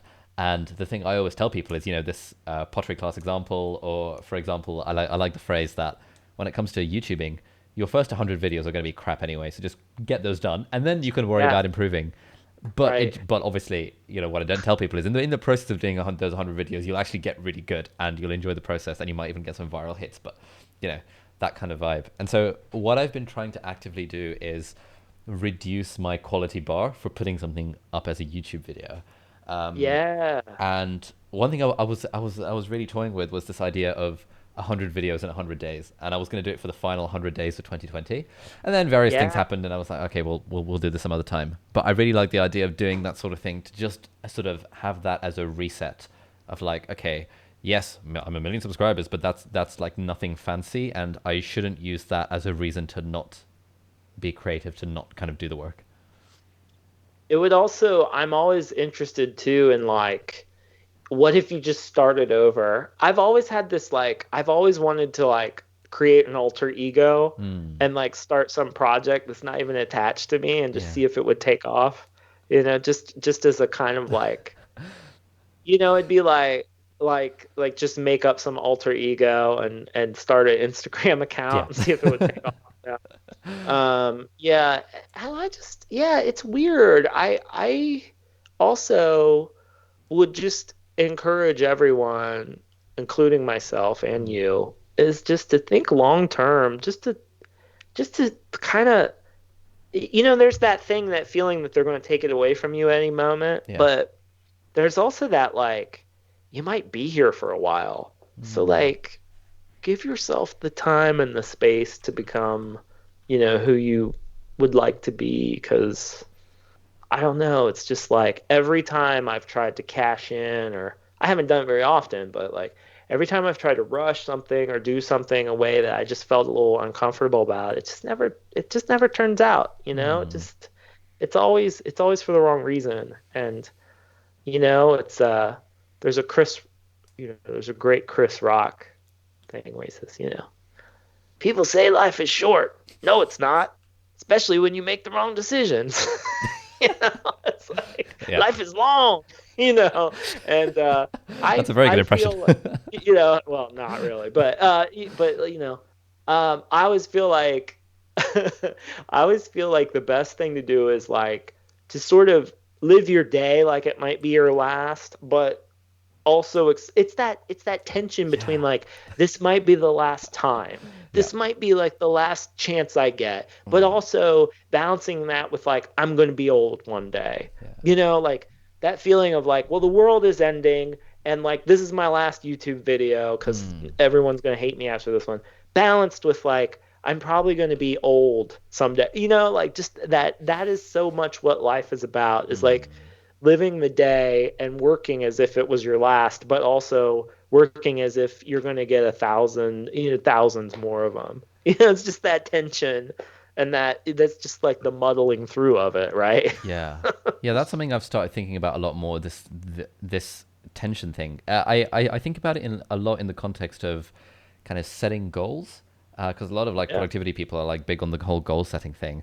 Whereas Yeah. Yeah. the other side of the Yeah. equation is that, well, be satisfied with what you have and enjoy the journey, and it's all about the climb and that stuff. Yeah. And it's that tension between those two things Between the where two. Yeah. previously I felt like I needed to resolve this tension, but now I'm a lot more chill about, yeah, there's a tension. It's a balance between self improvement and self acceptance, and that's kind of fine. I just think that's part of maturing, is understanding that like is understanding that there are dualities and there are spectrums that you just kind of like bounce around, but also understanding that those, I mean, like that some of those polarities are artificial anyway. That's just like a construct that we've created too. And there's that. But I like the tension. I've realized that it's the one of Ryan's favorite books that's also one of my favorite books is Man's Search for Meaning Oh, by yes. Frank I Frankl. read that like 2 weeks ago. It's so good. Yeah, so Yeah. Frankl, lived through the Holocaust and writes this book about, how does one, like, what is the meaning of life? It's that big kind of book. And what Frankl says is like man doesn't need a tensionless state, that people don't need tensionless states. What they need is something to strive for and against. And that actually it's the tension. What I get from Frankl is that it's actually the tension in life that keeps you tight and keeps things like, it's like, like a guitar string. Yeah. There's a nice tension where um if the guitar, you could practice this if you, even like with the regular piece of string, if you don't have a guitar, if the string is too loose, it won't make a sound, it'll just rattle, right? But if you wrench it too tight, it'll snap. So it's like finding that nice tension with the string where it can resonate and vibrate. That's what makes a guitar sound good. So it's like having the right tension in your life, that where things are tight and they're not sproinging and clanging, but they're also not snapping. You're not snapped. Yeah. I don't know. This is That also works with the wire walkers.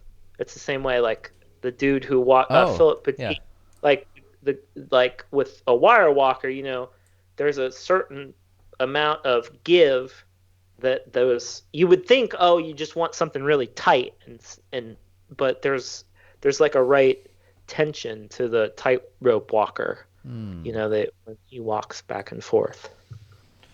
Yeah, there's a guy called who is it? Donald someone. Donald We don't talk whatever about company. Donalds. We don't No go about Donald. Donald. I'm just kidding. No, Donald Chat, yeah. It's too close, man. It's too close. No. There's a guy called Donald Miller, that's his name. Wrote a Okay. book called, what was it? A Million Miles in a Thousand Years or something like, yeah, that's the Okay. title. It's so he wrote a lot of books, and then some Hollywood film crew approached him about turning his life into a movie. Okay. And as they were going through the script and trying to plan it out, he sort of realized this. Hang on, the thing they're trying to dramatize my life, and he realized that hang on, the things that make a movie or any story interesting is the tension and the struggle and the striving for something. And he realized that for him, once he had written a few books and had been quote successful, he had stopped striving for things and had stopped struggling.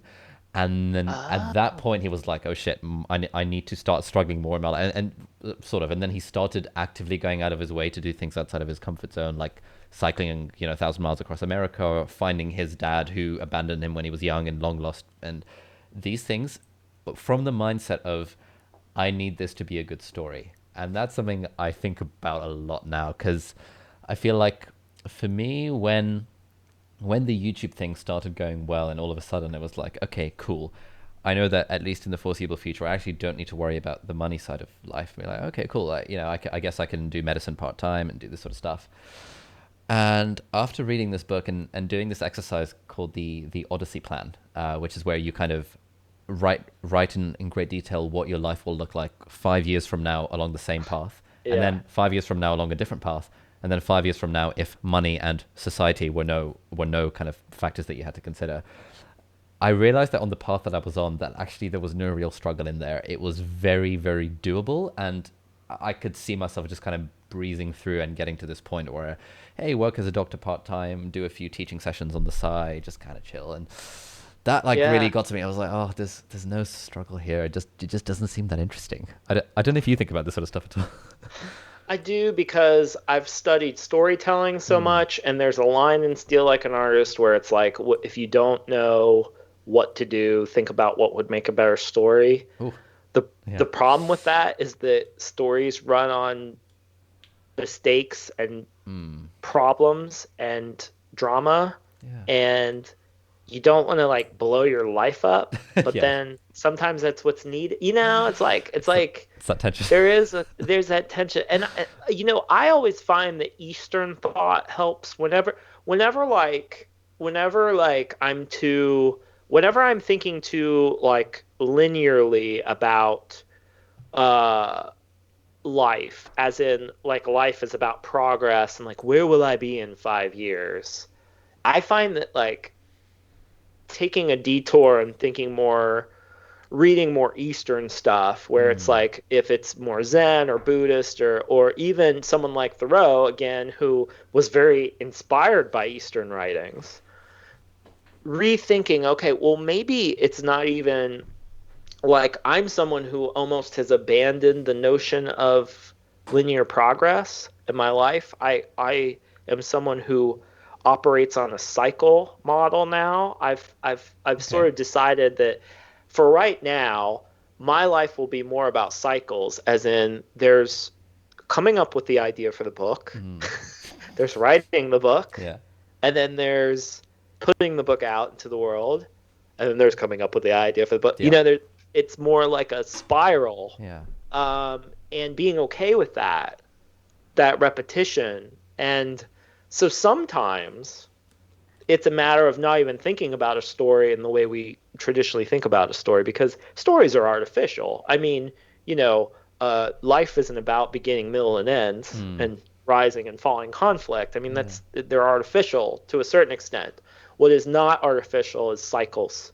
The moon, the the the Earth goes around the sun on a certain period, and the Mm, moon goes around the Earth, and that's always been the case as long as we've known.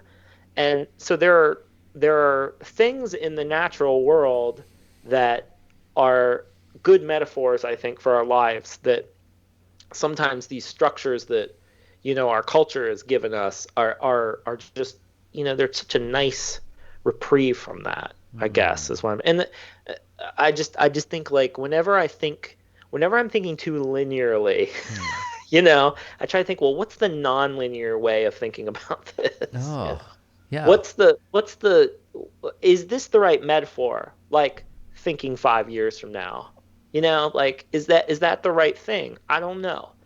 I mean, people who think about their lives as, how do you see your life? Do you see a timeline or do you see loops? Mm, Like, this is such an interesting question. I'm just someone who's decided, I've come around to the fact that the metaphors you use for your life are just they I mean, there have been several books written about this. But I came around to it recently. I was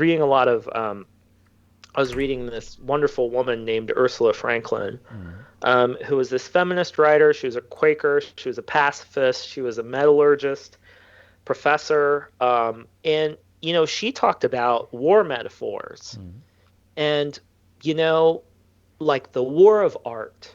Like I like Stephen Pressfield a lot, but I think about what does that mean to think about art as a war? What does it mean to mm. think about creative work as in military terms? Yeah, What does it mean to even think about art in terms of theft or stealing? yeah. That means that ideas are property and Mm, that's like a man-made event. So like yeah, really investigating your metaphors. I mean, you can't take back books, but every metaphor is imperfect, is yeah. what I'm trying to say.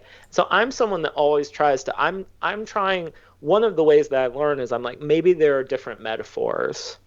And sometimes when dudes in particular, that's one reason I love reading women Mm, and I love reading feminist writers, mm, is because it's really not about women having equal rights. I mean, that's part of it for sure.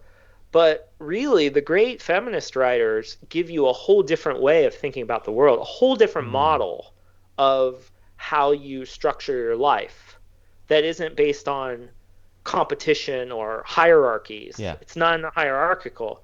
yeah. So it's like stuff like that I tend to think about a lot when I'm trying to like figure out my life. It's just stuff, just like maybe I've got the wrong metaphor. And I think the culture is dealing with that right now too, and I Mm, think that so many young men in particular, they're just given shitty metaphors. That like life's a battle and there's winners and losers. I mean, like our president, for yeah. example. I mean, the American president right now is someone who really believes in winners and losers. Mm, And that is such a toxic way for a leader to think, mm, because a leader who thinks that way will always think in zero sum yeah. terms. There will have to be there'll have to be a loser, and that's not how you run a society, Mm, right? So this is just the stuff I think about. I think about it all the time, like how do we talk about creative work? Are there new ways of thinking about it? And I'm just always trying to evolve, you know, how I think about things. yeah. I think kind of the metaphors we use have so much of The, a yeah. It's just so important. there's a book called Metaphors We Live By, Oh, and, interesting. and I I'll add think that to that my and I reading. think that that's um, but these are important things. People think, oh, a metaphor is just a metaphor. It's like, well, no, I mean, it's the whole structure of what you build your life on. Yeah, You know, yeah. like having like I'm sure when you say goal, for example, I'm sure there's Mm, an etymology of buying goal. Is that a soccer goal? Is that, what I mean? You start thinking yeah. like, well, what is a goal? Is a goal something Hmm. did primitive humans think about goal? Yeah. You know what I mean? It's like this really Like, what interesting does that thing, word even right? mean? Yeah. And the What whole does this like even smart mean? goal, specific measurable. Like, I yeah, mean, what is that? obviously Yeah. it's a rabbit hole, but Yeah. I've just gotten to this point in my life where I'm just trying to like even rethink like what is this, what dopey metaphor have I been given that I shouldn't even, maybe there's a completely different way to think about this. Yeah. Yeah, no, that's so true. Like the one that I always use an example is just the way that we think about the word motivation. And in the past, I used to think of motivation as this is like this currency that I need to have in order to do something. And I just read a blog Right. post that was like flipped it on its head. I was like, don't think about it like that. Like you can just do the thing without having the motivation for it. And all of a sudden, it was like, oh Yeah. my God, yeah, you're right. Right. This word motivation is totally pointless. Well, the thing that hit Yeah, me recently when I was when I was writing Keep Going, yeah. I was thinking about the metaphors we use for creative work Mm, and how many dopey metaphors, especially tech companies like to use. Like, yeah, make your mark. You got to make your mark on the world. mm. Or, Steve Jobs used to say, put a dent in the Yeah, universe. Or Facebook, move fast and break yeah. things. And it's like, dude, these are all vandalism metaphors. Mm, Like this is all. And so then, I was thinking about medicine and I mm, started thinking like, first do no harm, right? Or you go to a park and it's like, leave it better than you found it. mm. Like there are all these different metaphors that maybe we're not thinking about creative work in the right, and it turns out they're in plain sight, right? Because you mentioned quilting earlier. I've gotten really into quilting, and not that I actually quilt, but I do these like they're patchworks where I take little pieces of tape and magazines and I make what look like quilts, but Mm. they're technically Oh, patchworks nice. because quilts have three layers. Right. Quilters, I found out, are very particular about their terms, Fair. but there's a culture and it of mending and repair and healing. These and it tends to be women uh, who are, there. Of course, there are men in these cultures too, but there are these forms of art, whether it's weaving or sewing or Mm. these things where things are put together or they're sewed or they're healed, and it's not it's it's a completely different thing as like marring a piece of paper or cutting into something. It's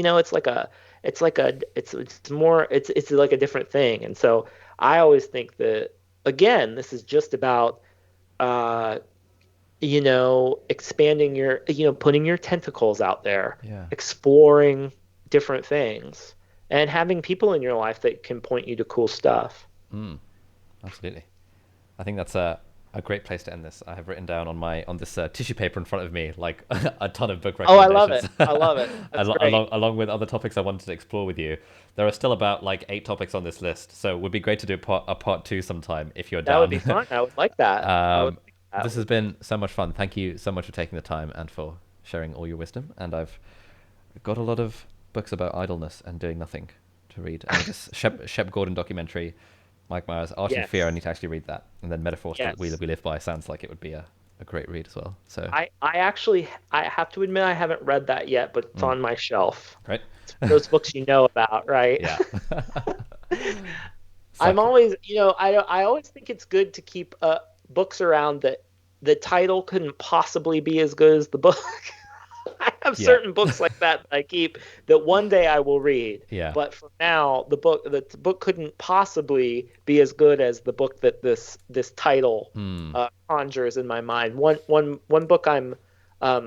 book I'm thinking about. There's a cartoonist named Seth, and his book is called "It's a Good Life If You Don't Weaken." And I'm always like, Ooh. there's no way the book is. I'm sure it is actually, but Yep. I'm like the book that title conjures in my mind. I'm gonna keep that around. Yeah, Just keeping things to look forward to. it's It's an kind of the same important for thing. me for the book Finite and Infinite Games, Oh yeah, which I know I should James read at some Carps. point, but I Yeah, just that's a like great book. just even the title of it, it applies in so many different contexts, and I don't know what the book's actually about, but I just like, is this a Oh, it's finite game great. or is it an infinite game?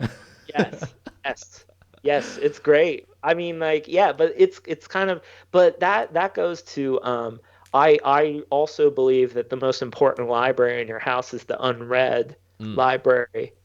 it's the unread books that are the most valuable to keep around because you never know when you're gonna see it. And I love to walk past my. That's why I still like physical books. I Yeah. read a lot on my Kindle, but I like having the book objects around because I'll go past it and I'll be like, oh, I need that one, and reach for it. But yeah, well, we could probably talk forever. Yeah, So definitely. Right. Thank you so much for taking the time. Anything you would thank like you. to plug slash any ask you'd have of the audience at this point? Oh, Yeah.